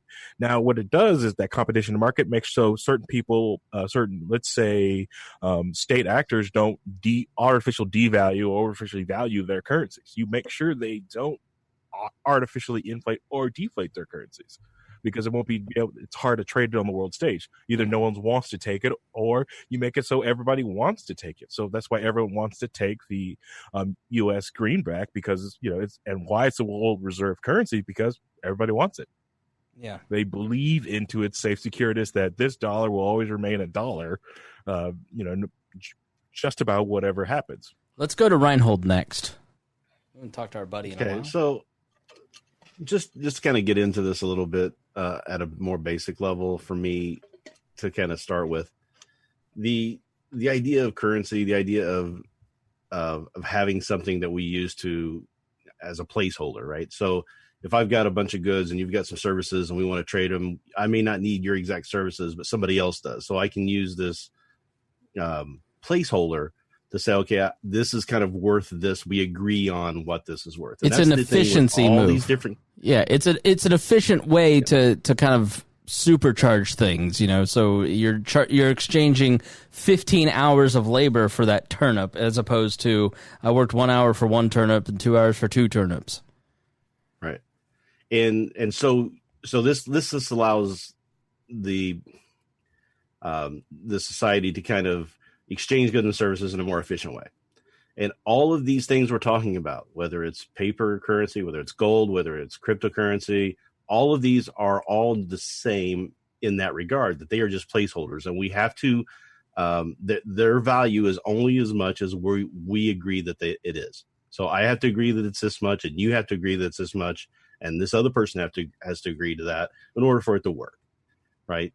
So I think in a libertarian society, how that happens is going to work itself out one way or the other. People are going to agree to use this, or they're going to agree to use that. And there's going to be different options, right? So you're going to have different states or different communities primarily using a different type of currency than maybe another state or whatever. But then you just have exchanges set up, right? So you can have exchanges to take care of that, like we do between United States and Russia or Vietnam or something like that. When we want to exchange money, we agree on the value based off of the different currencies we're using, and we can exchange back and forth. So just like in the marketplace of other things, in the marketplace of currency, what people feel is the best currency is going to end up winning out, as long as people still feel confident in it, until the time that they don't, and it goes away and people start using something else. That's pretty much it for me on that. So that's all I got to say about that. I'm not a, like, I know Hodey's very, very much more into the economics, and Harry both too on that sort of thing. I just know that a lot of times we talk about this stuff in a really deep way, and we kind of argue over the cryptocurrencies, over whether we should have gold standards and the Fed and all that stuff. But really, it all comes down to, what are we going to agree to use? As long as a value is assigned to it and we agree to it, that's what'll work. Yeah. Jeff, any comments or questions? I want to make sure you feel free to jump in if you hear something you're like, hey, can you clarify that? But I know people don't feel comfortable, so I always try to give you an opportunity. So I have no problem jumping in. Right. So yeah, no, it's clear. All right, Hodey, anything you'd like to say about this? Yeah, it's funny. He's humble, this guy Rhinehold over here, but really you don't have to be a mastermind to understand that it's good for competition is great in all things, and that includes currency. It's hard for us. It's hard for me to get through my head that there would be competing currencies. And I say, oh, this is just going to be a pain, and there's going to be exchange rates and all this stuff. I got a real good solution here. When I saw this question, there's this thing, it's called What is Free Banking and Why is it Important? It's from Learn Liberty. It's a 3-minute and 22-second video, real quick, and will make most people who are concerned about it feel very excited for it, as well as comfortable with the concept. Basically what you're trying to do is to say, this good represents this represents this service. Harry and I might disagree a little bit. I think crypto is way, way better than fiat currency. I don't even want to try to lump them in the same. I don't really like the idea that it's mined information that's it's still not like a product or service. I don't even really like the gold standard, because it's like, well, you actually have to value gold as something, and I could just say, well, it's just a rock, and they say, well, always got to deal with something, right? And societies have always dealt with something. The theory, though, and what we started to do before central banking actually stopped this, and this is actually in a global movement. It was happening in like Scotland as well as America before central banking came along, is banks would exchange your goods for money and say, okay, well, you want something more flexible. That's a market demand. We want to be able to say, hey, I have 100 shoes, but I can't eat 100 shoes. I can't ride to work on 100 shoes. I need to be able to spend it in ways that can turn it into food and things like that. And so a bank would exchange it. Now, the way the banks kept each other honest is because they were responsible for their own notes. And so a bank would say, well, if you want to change your bills into stuff here, those guys give way too much money for shoes, or they give way too few money for shoes. So you can always convert it into a more valuable currency from a different bank. And it actually was the same looking dollar bill, but where you got that printed out was very different. For those who want to say that capitalism always ends in monopoly, this is actually a great counterpoint, because the more banks we got, it actually expanded more options, because people wanted to say, well, I want better value on shoes. I want better rates on my car or gasoline or something like that. And so there were always these cropping up that were like, hey, we'll give you the best rate on this, that, and the other. And the more society advanced, the more these banks came to be, and the more these notes competed. And it was just a good time. There you go. Yeah, one book that I would recommend that really was very helpful in this area is Peter Schiff's How an Economy Grows and Why It Crashes. And Peter Schiff is a great economist. Beautiful. Don't cry about it, Chris. His brother, I think his brother Andrew is his name, is infected by emotional over community, and now we're seeing him get emotional over economics. Exactly right. But Chard Reed at Plainfield, when he was the business teacher, used to use this as an economics textbook for kids. It's great. But I highly recommend it because it really does kind of speak to this in a very, and you can see if you're watching the YouTube or the Zoom, it's got all kinds of pictures. It's like really well illustrated. I read in like 2 hours. Yeah. So I've been thinking about rereading it. So I'll just put this over here. So, does that answer your question? This is a very complicated topic, so I don't know that we can fully flesh this out in just a few minutes, but hopefully you have a little bit more clarity. Any other questions or thoughts on that? No, I think that, it's what I have processed in my mind, and obviously I understand the concept of goods for goods, and so I think a lot of that makes sense to me. Awesome. So let us go to your before we go. Oh, go ahead, Rhinehold. Well, I just want one more thing is because you kind of mentioned a little bit about asking about a central bank and that sort of thing. There's a great documentary called Money for Nothing Inside the Federal Reserve. I'd recommend reading it or watching that. It's just a wonderful documentary. It details kind of the history of the Federal Reserve, how it got to where it's at now, and why it was kind of the reason why we had the big crisis in 2008. So, very good. Cool. All right, let's go to your final question. What is it? So, I think, and my final question comes from this, is that I think the more I've learned about libertarianism and kind of knowing where our society is now, and also talking to a lot of people about their political views that I don't want to say that aligns specifically with me, but knowing what people are looking for in society. What does it take for the Libertarian Party to come together and make it? I'm sorry, no, you're serious. Okay. I'm probably asking an impossible question here. But like, where obviously, as we've talked about, there's a lot of different viewpoints. There's a large umbrella in the Libertarian Party, from minarchist to anarcho-capitalist.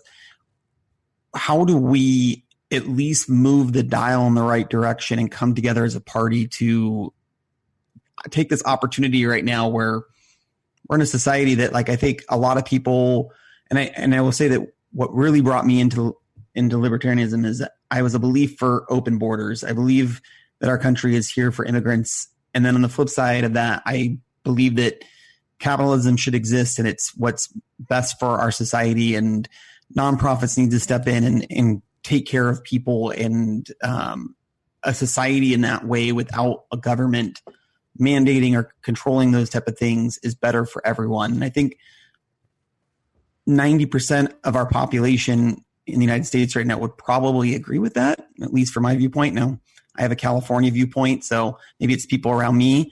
But how do we as a party come together to take this opportunity where I think nobody really believes in either side of the aisle, as far as Democrat or Republican, and at least get a message that can be palatable to the general public and start the process down that way? To a more libertarian society. So I'll take this one first, and then you guys can jump in after I've given my monologue, okay? I think, and you tell me if I'm wrong, Jeff, but I think the We Are Libertarians approach of people first is incredibly important, because I think that the idea that we're here, we're not trying to push a political party or a political figure. We're not here trying to push abstract ideas. We're not trying to push economics. And I don't have any problem with people who kind of like that's their lead, that's their passion. You know, somebody who may do a show or may be a person who's a devoted follower of the Mises Institute.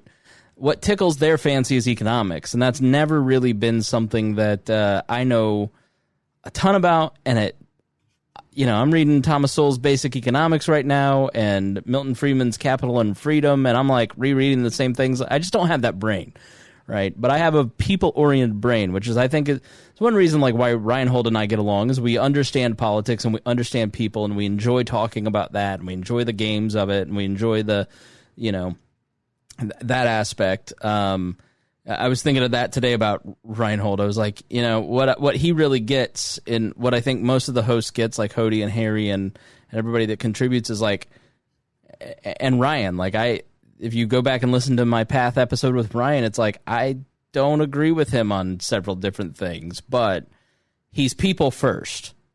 And that's what's really important is that, when I'm on the Pat Down, and we just did an episode arguing for our patrons about Medicare for All, and like they wanted to push me into the camp of it's all about money and it's just greed that you can't say you can't afford it because that's greedy. And I'm like, no, you don't understand. It has nothing to do with money because I don't generally care about money. I'd be probably a lot spammier with We Are Libertarians and do more of the pyramid scheme stuff than I do. It's about people like Jeff who listen to this program and go, man, I connect with that. Well, Jeff, why do you think you connect with We Are Libertarians? What is it about us versus other libertarian outlets that you connect with? What have you thought about that on that level?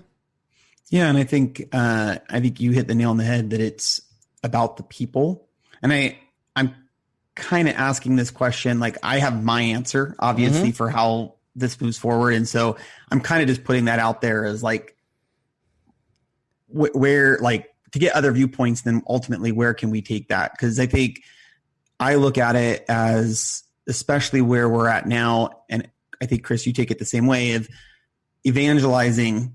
If you're like fire and brimstone, people aren't attracted to that. But if you come alongside people and create relationships with them and build a trust in yourself, then you do that. And what I see a lot from the Libertarian Party is not that. It's funny hats, big ties, wearing a boot on your head, those type of things, and saying, everything needs to burn down. I mean, even if I go back to music that I've listened to, like anarcho punk rock that I used to listen to in high school, like even that is for being a non-aggressive party, are very aggressive towards those things. And and so how do we ease people into that direction and have them understand that? Because I think a lot of people would really probably fall in line with a lot of the ideals if it was approached a different way. Yeah. And so I think where I've developed this is just my Christian beliefs are a huge part of it. I think if you have to take interest in the welfare of the person that's in front of you, and how do you scale that? And second has been in politics, reporting and media, and just talking to people. That's why we did and still would like to do more of the cost series. Just look at our RSS feed for the word cost. Once you hear how people are affected by public policy in a significant way, you go, this is not empathetic, this is not caring, this is not loving, it's cruel, and it's harsh, and it takes a lot of money to fight it, unlike in a free society, in a free market. And I think when you start to couch things in, this is not me trying to get over on you, this is not me trying to sell you something that is in my best interest, this is not me trying to scam you to vote for my candidate, this is literally just me going, I see people getting hurt with government and I want to stop that. And people go, okay, I don't agree with your solution. Just like the conversation about Medicare for All, it's like, they don't agree with my solution, but they kind of started to. Because they were like, okay, I sort of see how, because in the conversation they were like, we got to care about people. We got all the same stuff you hear from people who are, more Bernie supporting folks or Democrats about Medicare for All, and the same sort of things that you see on a daily basis. And they're like, but these billionaires should get one yacht instead of two. And it's like, it's not about that. Like, the reality is that if you had a free market healthcare system, empathy is empowered. Where one of the co-hosts told a story about, being in a car and with her dad, and basically said, he didn't have insulin and we couldn't afford the insulin shot, and the druggist gave them his prescription to save his life. And I'm like, that's an example of that one-on-one personal interaction where empathy took over. and the system didn't matter because there was a hurting human being in front of them. Now, how do we do more of that?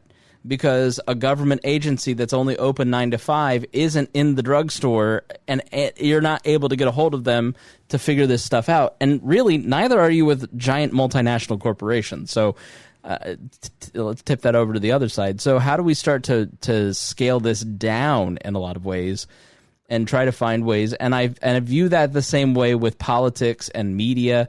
How do you support independence, and how do you support close conversations, and it begins with you starting to invite that into your life, and that begins with you being comfortable with yourself. And I joke about my own insecurities, and I joke about a lot of that stuff, but I'm not afraid to come in front of this audience and say, I'm a human being, I've gone to therapy, I struggle with these things. And some of those episodes are always the ones where people write in and go, man, thank you so much, I've been thinking that and I felt so alone. And so the more we kind of are putting ourselves out there and taking little risks to talk to people and talk to people in a way that isn't hostile, that I just don't engage in debates. Like, if somebody is trying to trick me, if somebody's trying to trap me, if somebody's trying to be hostile, I don't have time for it. I'm an adult. But if you have a question, if Jeff comes to me and has a question, then I'm going to talk to you about it. But if you want to come and you want to argue and call me a Trumpetarian or a liberal loser clubtarian, like, I just don't have time for that. Like, I want to get along with everybody. And, my interest is in just loving someone in front of me. And I think you'll be a much more successful human being if you really start with, I'm not trying to sell you on anything. I'm trying to understand you. And then I want you to understand me. And then how can we kind of get to the middle? Like, I don't think I changed their minds on Medicare for all, and they're not going to change my minds. That's fine. But at least they walk away knowing I don't believe what I believe because I want to hurt people or steal stuff from them. They now understand that I believe what I believe because I don't think that it's the most caring and empathetic system to have centralized healthcare, right? And so, but I had to put myself in that situation. I had to make the choice to be uncomfortable and have that conversation. And secondly, I had to study. I had to have points. So when the conversation that we didn't prepare for, it just came up, I had points. So I'm not just sitting there kind of going, because it's easy to make in the case of Medicare for all, it's easy to make those points. Like, if we need government to be empathetic, it's like, but it's hard to make the opposite side because it's not fashionable. And so, first, choose to make yourself uncomfortable. Choose to put yourself out there. Second, study, pay attention, learn. But the reality and the answer to your question, it is you have to do something. You, listener, have to take part in something. It isn't those other guys need to behave. The fakeitarians, they need to behave. Oh, the Mises Caucus, they need to behave. Like, I don't get into all that. Like, the reality is all I can do is control myself and make sure that I'm inviting everybody on We Are Libertarians, and if they come on, they're respectful and nice people. And if they have said something that is problematic, challenge them on it. Give them a chance to explain themselves. Try to understand why would they take that position. I just think that open dialogue ends up being healthier in the long run for the movement and healthier in the long run for human beings. Harry, you've kind of been leaning in. What do you have to say? How do we fix the movement? How do we make it better? Well, I know one thing that will not fix the movement. That is what violence. Violence is always just going to draw people apart, so like that. So a lot of the big igloo memes, while they be funny, no one really wants that. And poking that and making that come on, that's just going to draw more people away from any type of movement. Now, it'll be funny. I laugh at those jokes and created some of those memes, but as I always know, that violence is never the answer, at least. So I think remaining peaceful, trying to, what Spangle said is just trying to talk with people and give someone a reason to join up and actually be, and for once, just trying to form a sense of community.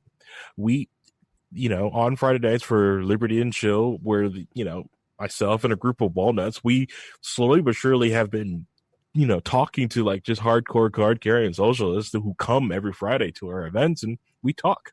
They understand our point of view. We understand theirs. They you know, even some things where they've brought up where they've got like, this is a hard belief that they have. And I explained to them how I believe what they just said is the most racist thing I've ever heard all year. And, you know, and this belief, why do they, and try to figure out why they have these beliefs and these sayings. So just because they believe they're doing a right thing for minorities, when I'm basically like, no, that's outright racist because you think so little of it. Right. But I didn't accost him. I didn't attack him, didn't befriend him or kick him from the table. We had this conversation. We had a talk.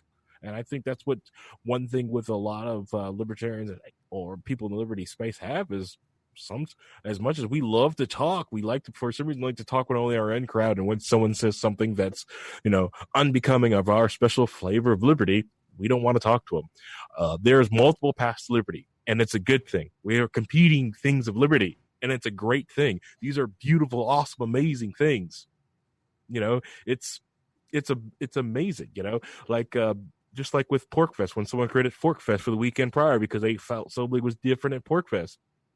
Did they, you know, scoff and try to graft him? No, some people did, but eventually they just embrace each other, and, you know, it almost just became its own 2-week festival. It's amazing, you know. So yeah. I think that's choosing not to fight. I always have it kind of engaged in the fights, and it's fun, and it's, you know, I'll do the fights if it's pro wrestling. If everybody's kind of in on it, yeah, then it's kind of fun. But like I don't do the fights anymore where it's like, you know, serious. I don't have the energy for that. Rhinehold, thoughts on how we can save the liberty movement? Well, okay, so there's two different things. First, there's the Libertarian Party, and then there's the Libertarian movement. Yeah, absolutely.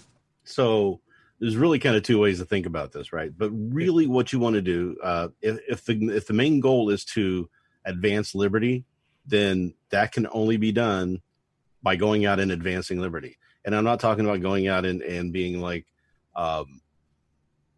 Jehovah's Witnesses and knocking on doors and trying to convert people. It's by going out and doing it. Like if we say that we think that private organizations would run this better or provide health care better, then get together with a bunch of people, start a private organization, and go do it. You don't need the government's permission to do that. You don't need to worry about the competition with the government. Just go and do it. And once people see that it's working, they're going to question, why are we paying money, tax money into the system when we've already got it taken care of over here? The great example I've always used is the Underwriters Laboratories, right? So UL is a private organization. They put together sets of standards on how to have electrical equipment, make sure electrical equipment is safe, and everybody submits their stuff to them because people want to buy stuff that's been UL tested. So we don't have a federal organization for electronics like we do the Federal Drug Administration. You know, we don't have the FDA in that area. So we could put together something to start doing something like that to replace the FDA, and eventually the FDA won't be needed anymore. We can do that for education. We can do that for all these different things by going out there and just making that impact and doing it. Then I think that's really the key there, because then people start seeing that it's working. The same thing goes with the parties. You still have to have a political party. You still have to try to get involved in government and try to direct government to be at least a little less authoritarian than it is. Yeah. Right. So we want to try and get there, but there's two different ways. There's two different ways of doing it, and the party needs to embrace both. We get into this tired argument about, well, we shouldn't be doing national stuff. We should be focusing on local, and other people saying, no, we have to do national because that's how you get the information out there to the most people. And it's really both. You have to do local races. You have to affect change in your communities, right? That's how you succeed there. But you also have to have the national presence for people to realize that this is a party to be reckoned with. Right now, with everything being so divisive, libertarians are actually the ones making the decisions on who gets elected, right? You have so many close elections now that the 1 or 2 or 3 or 4% that the libertarian person can get can swing an election. So the candidates have to start saying, we need to pay attention to these people and start doing what they want a little bit. right? So that's how you start affecting change that way. And people start seeing that those things that you're calling for start to work. They're going to give you the opportunity to implement that on a larger scale later on. But you have to prove it. You're not going to be able to win an election overnight, go in and just dismantle government that next day. I see that being stated by, like, Kokesh says that on national TV, and everybody laughs at him because that's not going to happen. It's not how it's going to work.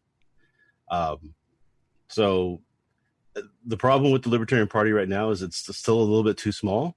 So you still have a lot of egos that are in there trying to be the big fish in the small pond, and they're doing all kind of, they believe that this should be, and they believe with all their heart. And I'm glad that they're there working and fighting for it, but we need more people in there, because once you have more people in there, the quality will rise, the cream will come to the top, and we'll get the better candidates out there for that. Yeah. So that's how you change it. You just keep growing, you keep pushing your ideas, you move forward, and you enact the change that you want to have enacted. Hodey? Can I throw something out real quick? Absolutely. It's your show. And to kind of build off what Rhinehold said, and like kind of the direction where they go with this is, so when you say that, like, I think what I'm looking at is, how do we rein in those candidates without force, that are going on national TV and saying, under the libertarian name, if I get elected president tomorrow, I'm going to just rip that whole government down, and we're going to do this, and we're going to do it this way, because to the general public that doesn't work. And then it establishes that name for libertarians, like, and I've had those conversations where I'm like, oh, I'm a libertarian, and they're like, oh, so you just want to rip the whole government apart? And I'm like, well, no, because I think that's a process that we get to. I'm like, oh, I heard this libertarian talking on this national news thing, and that's how they said that they're going to do it. And so how do we rein that in? And obviously we're just, there's two things to that. First of all, the answer to that is, and you've got the Democrats throwing a socialist up there, and you've got the Republicans with Trump. Yeah. So how is this any worse than that? Right. But the second one is just say, hey, libertarian is a widening range of views and thoughts. And you're going to have some people who are kind of fringy and who say things are a little out there. But listen to so I always say libertarianism is, and I've said it before in the podcast tonight, is that it's people have the right to live their lives as they choose, as long as they're not affecting someone else's right to the same. And when you tell somebody that and you say, hey, this is what I believe, and you just give them that straight sentence, 5 times out of 6, they're going to say, yeah, I believe, that's what I believe too. All right. But what happens is when you start saying, well, what about this? And applying that to it, they go, well, I think it there, we need to kind of go around it. So, but once you establish that that's the view, which is really an American view, it's what the basis of this government was founded on. It's Jefferson was the one that said this based off what Locke was explaining in his philosophy, right? That's how old this goes back to. In his first inauguration speech, he basically says that exact line, right? So once we agree that should be the philosophy that we filter our politics through, I think a lot of people are more going, okay, I could see that, but you just interpret it a different way, or you see this kind of how this applies a different way to different aspects or different issues. But I mean, I think that's really the only way to do that. You can't tell somebody they can't go on TV and say what they want to say. All you can do is have more voices out there and more better people drowning out those fringes. Yeah, I think we have this conversation all the time in the group chat, because it's complicated. Like, libertarians are tied to other libertarians in a way that is unfair compared to Republicans and Democrats. And people have a standard for us that they don't apply to other people. Amy Klobuchar didn't know the name of this Mexican ambassador, and it didn't end her presidential campaign in the way that it ended Gary Johnson's in the mind of many people.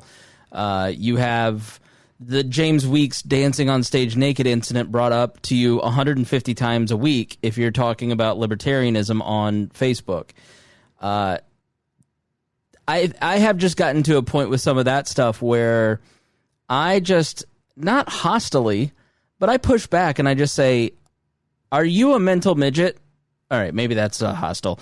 But are you like, do you have a low IQ? All right, maybe I'm still wrong. Like when somebody brings up James Weeks, I just know that's a dumb person. Like you're just not interested in having a real debate or having a conversation, or you're not interested in anything I have to say. You're interested in just protecting your tribe and mocking mine. Okay, let's do that then, because I'm a professional communicator and I work for a comedy show and I will wreck you. There's just like you have to at a certain point go, yes, every group of people has infighting. The Vatican has infighting, and they think that they're the literal voice of God. You know, there is any group of people has infighting. And if you are so unsophisticated and immature that you can't see the ideas because you're turned off by the arguing, then you're the problem, not the people who are fighting. Like, yes, stop making apologies for other libertarians. You don't have to own that. You don't have to take responsibility for that.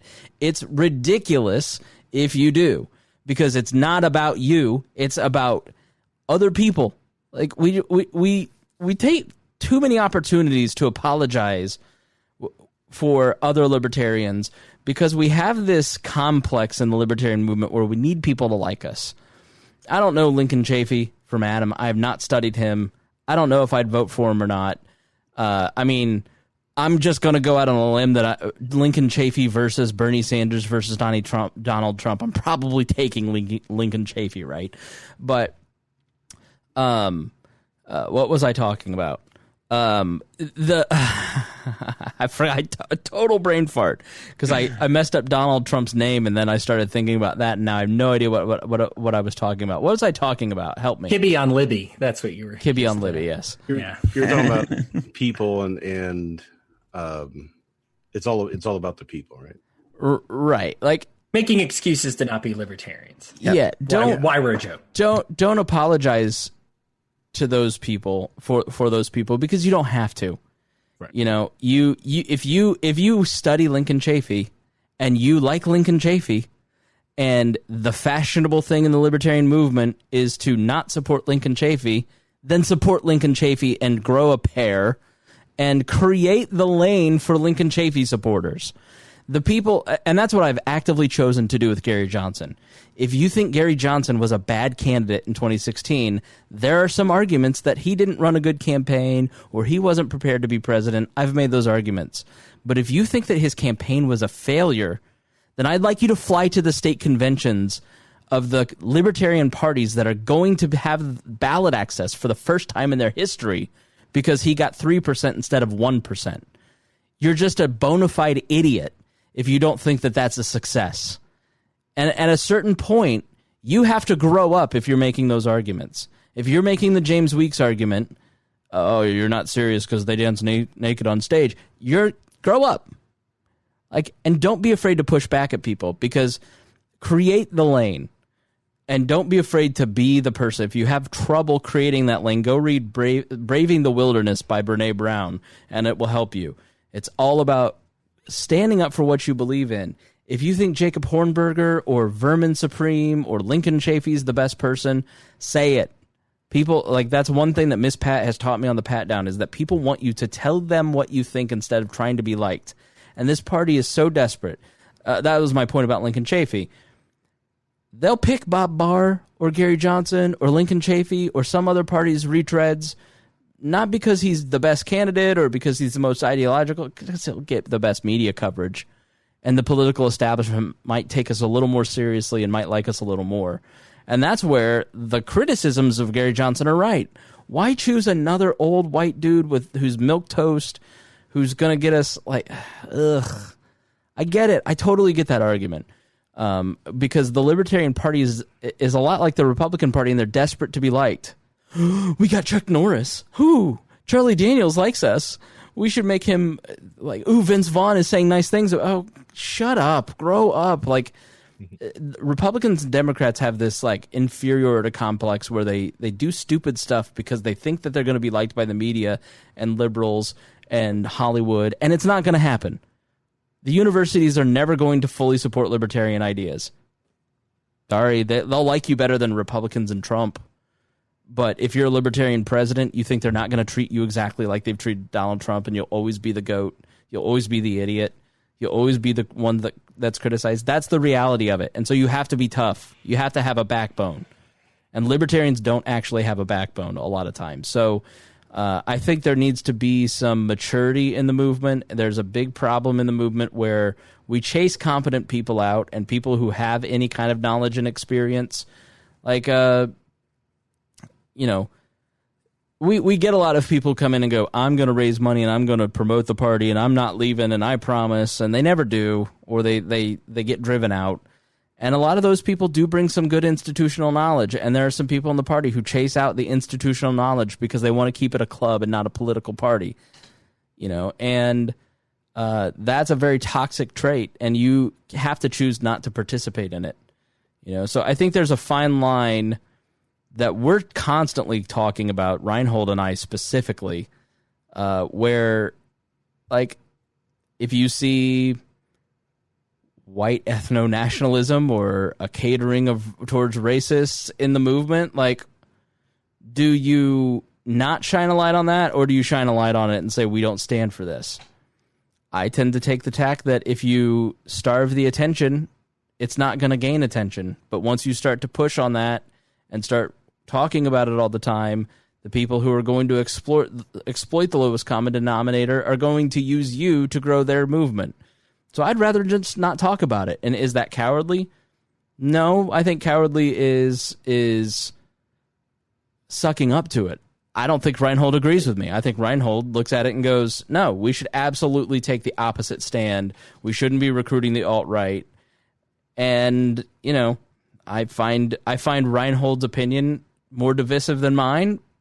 But Rhinehold, you have a very rational reason for why you think, listen, I support the people who are going out there and taking on podcast hosts or writers who are talking to or cuddling up, like Stefan Molyneux. Let's use him as the example. Like, we've always kind of known who that guy is. He's just saying the quiet parts out loud now. And I'm of the mind that you don't need to tell me that who Stefan Molyneux is. I already knew. But when you try to tell me who Stefan Molyneux is, all it does is just piss everybody off and bring attention to Stefan. But you're like, hey, we got to talk about it.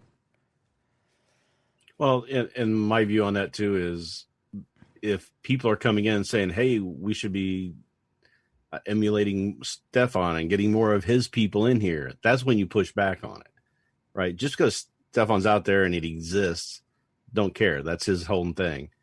He can call himself whatever he wants to call himself. We know what he is. But it's when he's starting to be used as a recruitment tool, that's when I get a lot of concern and pushback on, right?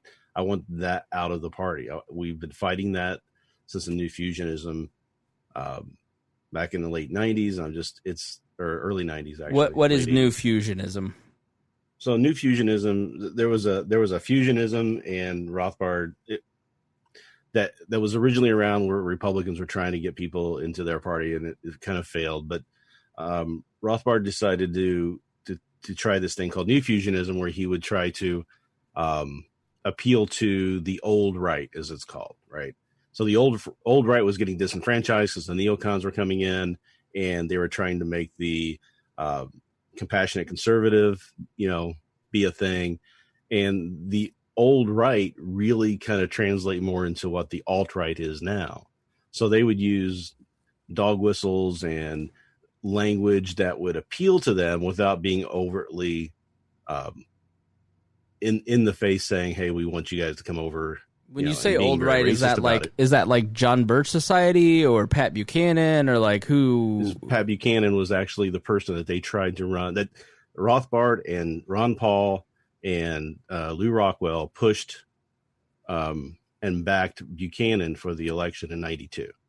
That's kind of when that fusionism started in like the late '80s, where he got this idea, and then they pushed it and tried to implement it in '92 with Buchanan.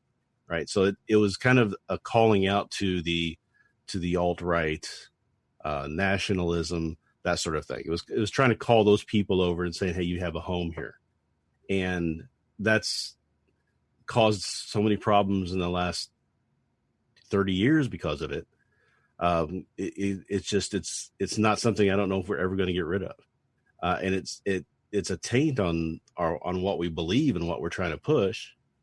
But there are people who are trying to defend that those people should be involved. But if somebody believes in individualism and shares our values and isn't a foreign policy hawk, like, how's that different than a libertarian belief? Well, first of all, it's the exact opposite of individualism, right? Plus, it's an insidious belief, right? So it's not like a good faith which belief disagreement. are you talking about? The belief in like racial nationalism. Okay, so Stefan Molyneux and his belief that white people are superior, basically. Like he doesn't say it directly, but he's getting pretty comfy with that. No, he says idea. it directly that it's not that the white people are superior; it's that the black people are superior. Right? That's his goal, based off the IQ and the bell curve and all this other stuff. It's been debunked and proven wrong so many times, but everybody goes, right. People like Dave Smith goes, but the science is there, and it's like, no, Dave, no, you're. So the fact is racism, bigotry of any kind is just collectivism, right? Yeah, and so is kind of nationalism too, right?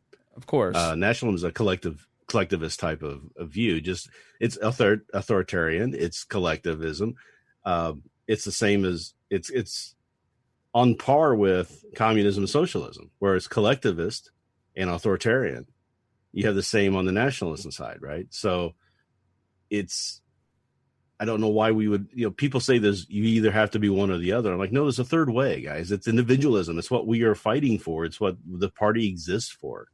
So why would we try to change what we are just to try to get some old racist guys to come in and support us? So, Jeff, have you ever heard of Stefan Molyneux? I have not. All right. So, see, that's my argument, Rhinehold, is that you don't even need to mention Stefan Molyneux because Jeff's never heard of him. He's listened to We Are Libertarians for 6 months. He's like, I'm happy. I'm satisfied. I know libertarianism now because I've got the best libertarian podcast in the universe that I'm listening to. But what happens when he develops further and starts talking to people on social media and somebody says, this Stefan guy, he's an ANCAP. You should listen to what he has to say, and gives them the tame stuff, right? And gets them saying, oh, yeah, this Stefan guy's doing good. My argument is that Jeff is an adult and will probably listen to it and go, yeah, no, thank you. He'll probably kick out the... But that's not how propaganda happens in a way that subverts that, right? So... yeah, I think that a lot of people would say, no, not for me. But there are people who can get twisted into that mindset, into that view, slowly through that propaganda path. Propaganda only works in a communal environment. And so if you have somebody like Jeff who's listening to this program, who's encouraging him to think independently, but isn't... I mean, you have no idea how every day you motherfuckers fact check me. Not just the audience, but the people in our group. Hodey, it's all the time, isn't it? Yeah, my life's a daily. I'm listening to the Swamp episode, and I got some fact checking to talk about. Right, it's just constant, right? Because Jeff, I would imagine that one of the things that you like about this show is that we're independent minded, right? We want you to think about your life and what you think, and then draw your own conclusions.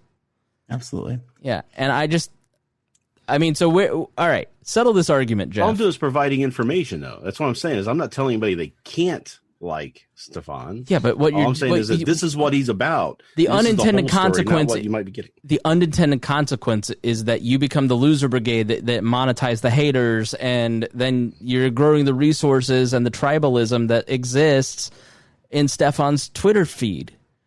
You're giving him a foil, and if you take this is the argument that I've had about Trump the whole time. Somebody, wrote me in the Discord, and I'm like, no, my argument is that controversy is the oxygen that Donald Trump breathes.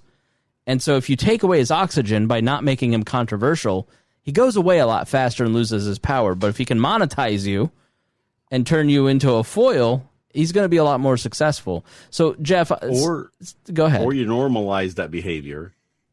Right, and because you're not calling it out, you normalize it, and it becomes part of the society. Here's why you're not right, because we have never had more fucking articles, podcasts, newscast. Like, they're arguing against Trump more than ever before. This is not who we are for 5 years now.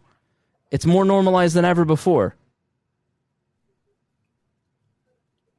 I don't think it's normalized. I think there's going to be there's backlash that's coming. That I think people aren't seeing. I think the word is not normalization; it's numbness. And numbness has set in because when Trump farts, it's the most evil fart in all of history. And several, never mind, I'm not going to go there. Well, I won't make gas reference. Jeff, settle this argument. I mean, you're a very smart individual. Like, when you hear us talking about this stuff, do you lean one way or the other? I don't think for me that I lean one way or the other. And I think kind of this back and forth that's going on now is kind of the exact point of what I'm looking at with the Libertarian Party. And I know the complication comes from, which is what I appreciate about it, is that individualism.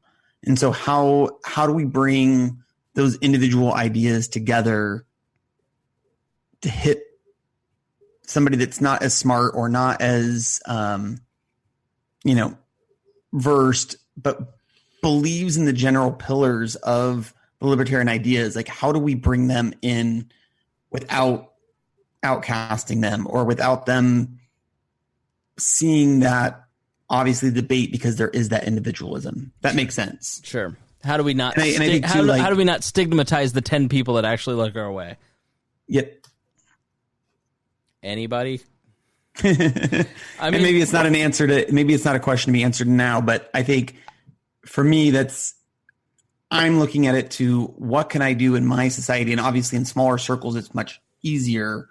But I also believe that politically, nationally, right now is a key time that the Libertarian Party could really move from a Gary Johnson's 3 to even a 5 or a 10, if we're not getting people pushed out of the Libertarian Party because they're not anarcho-capitalist enough, or they're not libertarian enough, or those type of things. And I think that's, Chris, your podcast and the group of you guys that are here has made me feel comfortable coming to this panel, where other things that I've looked at that are libertarian, I probably would have never asked the question or never emailed them, because I felt like, oh, I'm not libertarian enough, I'm just going to get bashed and pushed away.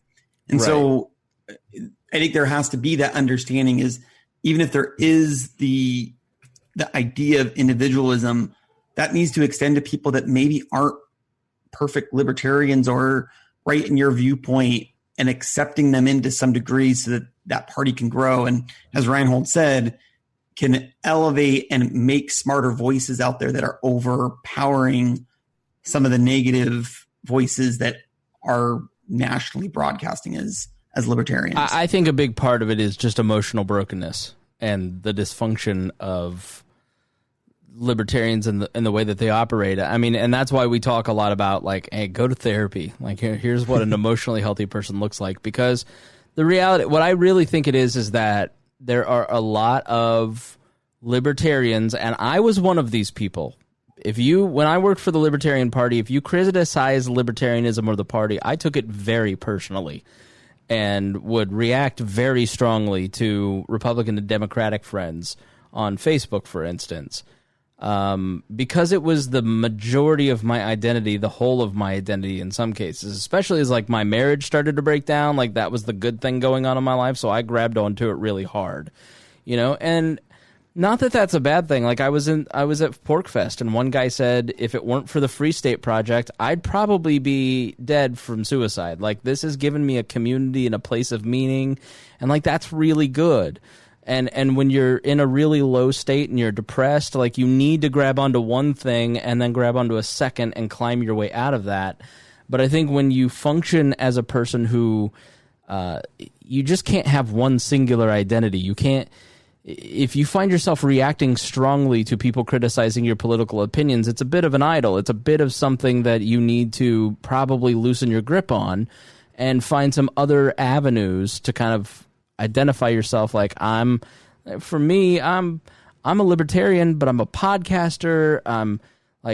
I'm part of several social circles. Like, as my life has gotten emotionally healthier, my reaction to a lot of this stuff has been less strong. And I think that that is something that I've tried to impart to our audience, in that this is one part of your belief system. It's an important part, but have other parts too, because once you diversify your emotional banks, Harry and I have talked a lot about this, then you become a stronger person, because what you see is a strong reaction by guys who don't have a lot going on in their lives.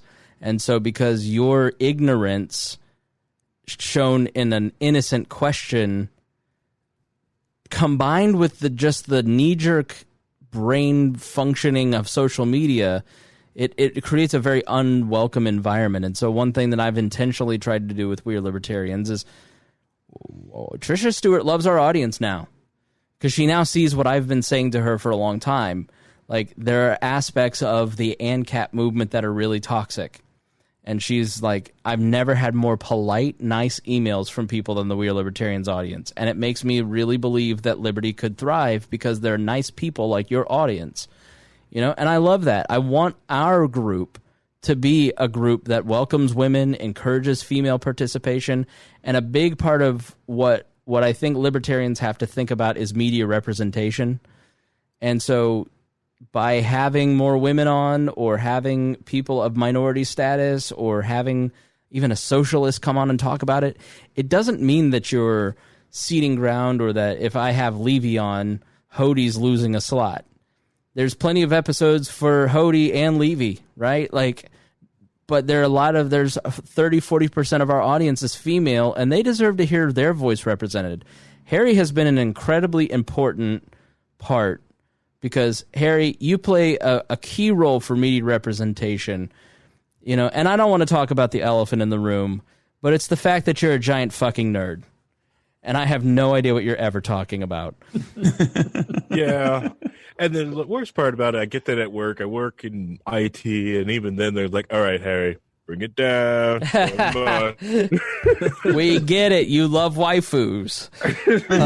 But what I really, it hit home for me, Harry, when you started coming on weekly on the Tuesday night show. Greg and I were very similar on the Thursday night show, and we had a lot of similar beliefs, and there wasn't, and then when you came on and you started talking, I just kind of looked at you and go, like, dude, our audience doesn't want to hear about this tech stuff, or they don't want to hear about the anime. They don't want to hear about your Japanese cartoons. I was so wrong. And you were so right in saying, I'm going to start a Discord. Trust me. We're going to get into gaming. Trust me. Like, you have taught me, listen, you don't need everybody to fit your personality for the show to work. You need to let other people kind of flourish and let their personality shine, because I saw the audience grab onto you in a way that they often don't grab onto me, even because you represent what they're interested in, and it's that you're a giant nerd that really, you bring diversity to this program. It has nothing to do with your skin color. Yeah. Well, yeah, it's just because that's what my interests are. It is the tech stuff, and it's those techie, like, libertarians. I really wish we could get more like some of the medical nerds that are in libertarian space. Those are guys really cool and wacky, but they're like nerdy in their own right. Like zip poppers or what? Nurses? No, like the people who are like nurses, like libertarian nurses and doctors and stuff like that. People in the medical space. Man, I don't know if I could handle hanging out with a bunch of libertarian nurses. When I dated, if you saw they were a nurse, you swiped right hard. Mm. Nurses are fun and ready to party. Okay, I was gonna say, like, does right mean good or left mean good? Right means good. Yeah. Right. Okay. Yeah. All right. If you saw yoga, Pilates instructor, nurse. You swiped. You were like, I know this isn't going to last. Teachers too. Teachers, you have your fair share of fun in you. Go ahead, Harry. I was going to say, once Jeff, like, if you listen to some of the earlier ones, you'll hear me talk about libertarianism and my, touching of it, because until I really started messing with the wall audience, even back then, honestly, I thought most libertarians were assholes. I'm not talking to them, It's like, it was like that, and really hard to drop a Republican label because it was just like, it wasn't like their beliefs, it was just like their connotation of being called like, no, they're all assholes and mean assholes. I love the things that they're putting down, but they're just complete assholes. Right. But being with the wall audience and doing all that, that's like, wow, these are some actually nice people. They're not all assholes. Oh my God, look, there's other people out here.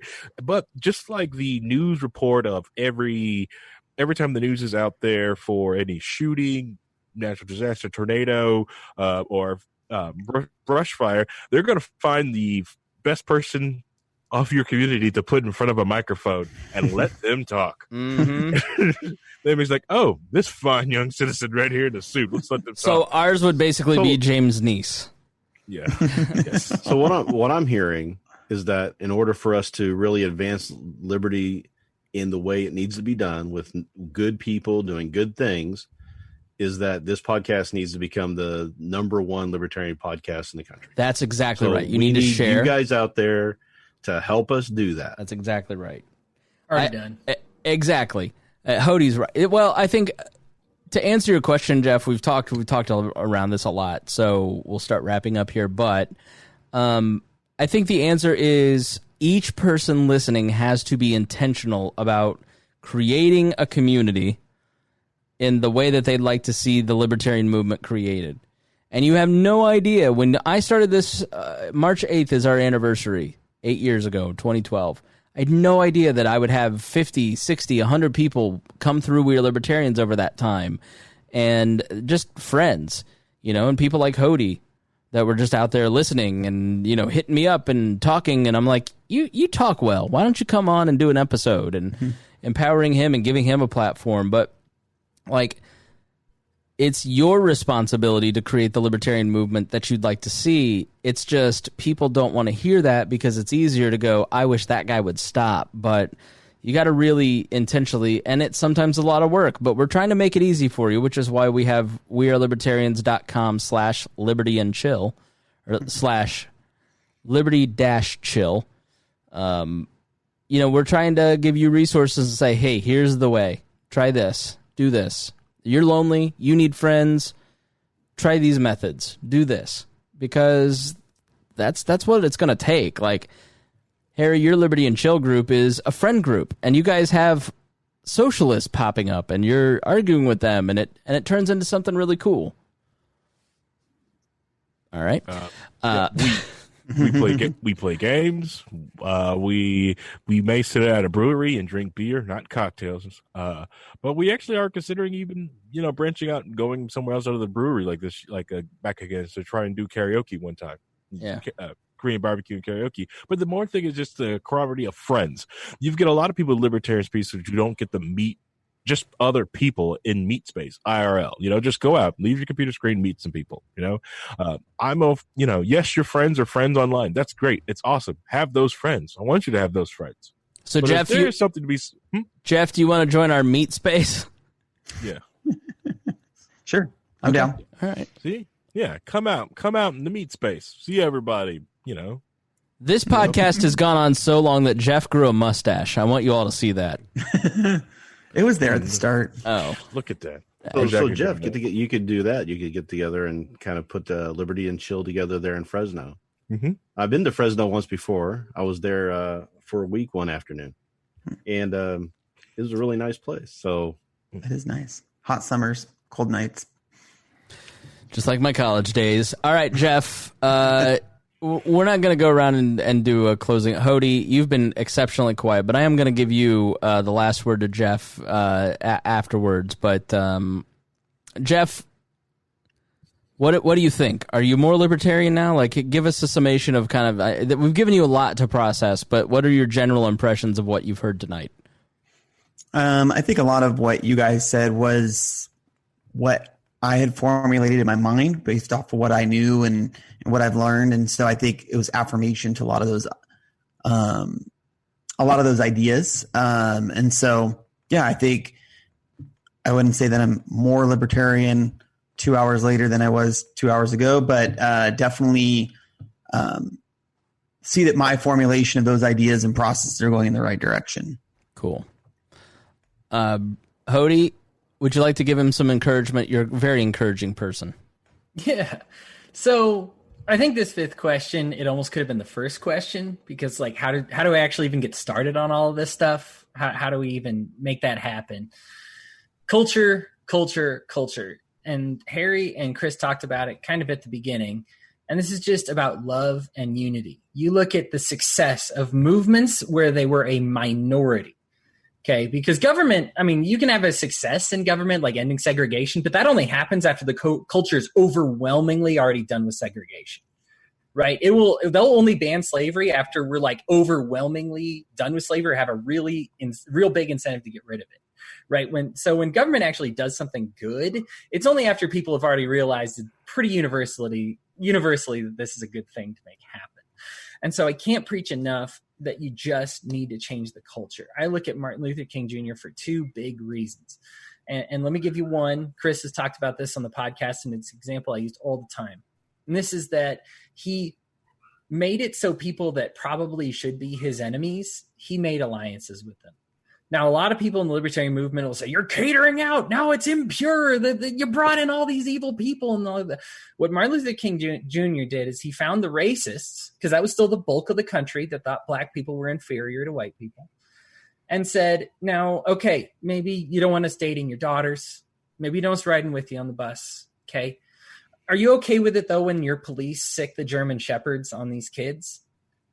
And made them say no. And found a point where they say, okay, you know what? I'm not ready for this whole liberty thing yet, but I am ready for that. I'm ready for that to stop. I'm ready for them to stop turning fire hoses on your kids. And you know what? That just gets the ball rolling. Because then what's the next step? Oh, you know what? Maybe it's okay if we get educated in the same place too. Oh, you know what? Maybe drinking out of the same drinking fountain isn't such a big deal. Oh, you know what? Maybe it is okay if you date my daughter, because you're a human being. But it starts in a place. And right now we're not in a great place for liberty. I get that. All right. But it starts someplace. And so what we do is we mimic these successful movements that have come before us. And you say, look, you might not agree with me on everything, guys. We got some great, I work with somebody who does a lot of breed specific legislation and getting rid of banning pit bulls and things like that. And she, including most of the people in the group, are not libertarians, but they believe in liberty in this aspect. And we create that bridge, and we're making progress all over the country. We're getting closer and closer. We're winning that fight. We're winning the fight toward drug legalization. It's because of libertarians. It's because of liberty. The majority of the people who push this are not libertarians and don't yet recognize liberty as a good thing, but we can use them for now. And this is how it starts. And you need to be okay with a start.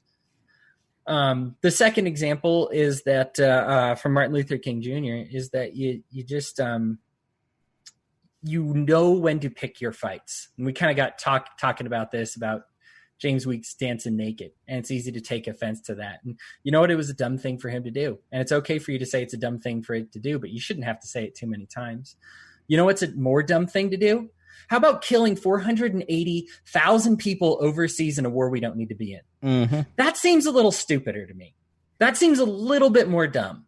You know why Gary Johnson didn't know the name of Aleppo? He shouldn't have to know what Aleppo is, because if Hillary Clinton didn't botch things up over there and Barack Obama botch things up over there and essentially create ISIS and weaponize the people, these terrorists, all right, bring it you home, wouldn't Hodey. have to Bring know it what home. Aleppo All right, is. Hodey. Did you drink vaccines before you started this podcast? Bring it home, man. I'm injecting right now, baby. We're going. But you see, this is what's important to recognize is they'll say, oh, this is why people aren't libertarians. Everybody's got a different reason every day. We're never going to run out of stupid people saying stupid things from every walk of life. But you can't feed into that too much. Yes, you put your foot down, you say that was a dumb thing. But you know what? I'm still more interested in liberty. I'm still more interested in that than 480,000 dead Iraqi civilians overseas. Is that okay? Is that okay? And I think most people will say, yeah, it is okay. You know, to talk about it, and let me make this positive now. Sorry, I made it negative. I know Chris called on me for positivity here. I know. If I wanted depressing scenarios, I would have called on Harry.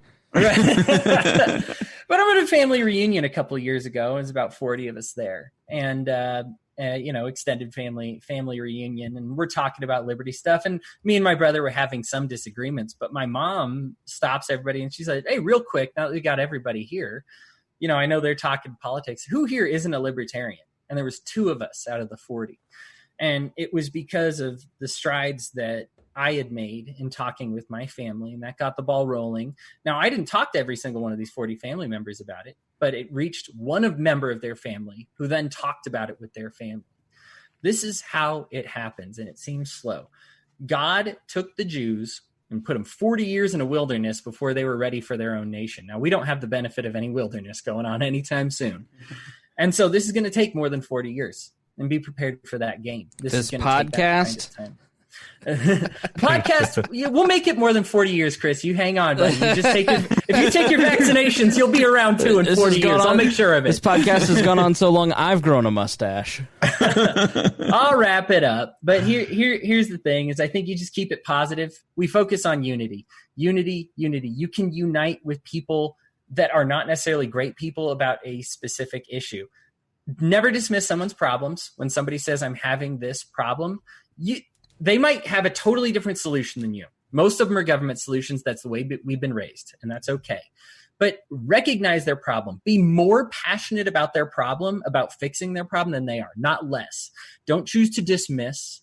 Choose to accept. Choose to embrace. We already have a tough sales pitch in Liberty. Don't make it harder by saying that Liberty doesn't care about certain problems. Because the bottom line is we do. We care about all those problems, and it's important to a lot of different people.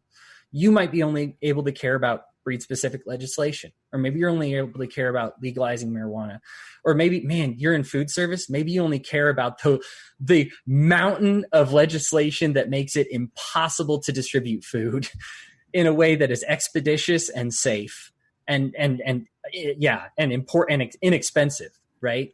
Maybe that's where you focus. Focus on that one thing. The liberty movement can't have you doing everything, but it can have you doing one thing and doing it really well, and it makes a difference to a lot of people. All right. Very good, everybody. Thank you so much for joining us. Jeff, thank you so much for joining us and for being a patron. Thanks for having me. Harry, thank you for being here. Thanks. Thank you. Surviving the coronavirus, but thank you. Appreciate it. Rhinehold, good to see you. You too. Harry. Yeah. I mean, Hodey. I am the opposite of Harry with the bald head here. No, it's good seeing you too, guys. Always a pleasure to be on. All right. If you want to join the path, if you have some questions, if we didn't answer all your questions, then please send me an email, editor@wearelibertarians.com. Many of you have. I have not responded to everyone, but I have gotten all of your emails, and I thank you so much for writing in. We'll do more of these episodes. These seem to be fairly popular, and people really enjoy them. So we're happy to do it, and we hope that you'll share these and that you'll share with your friends.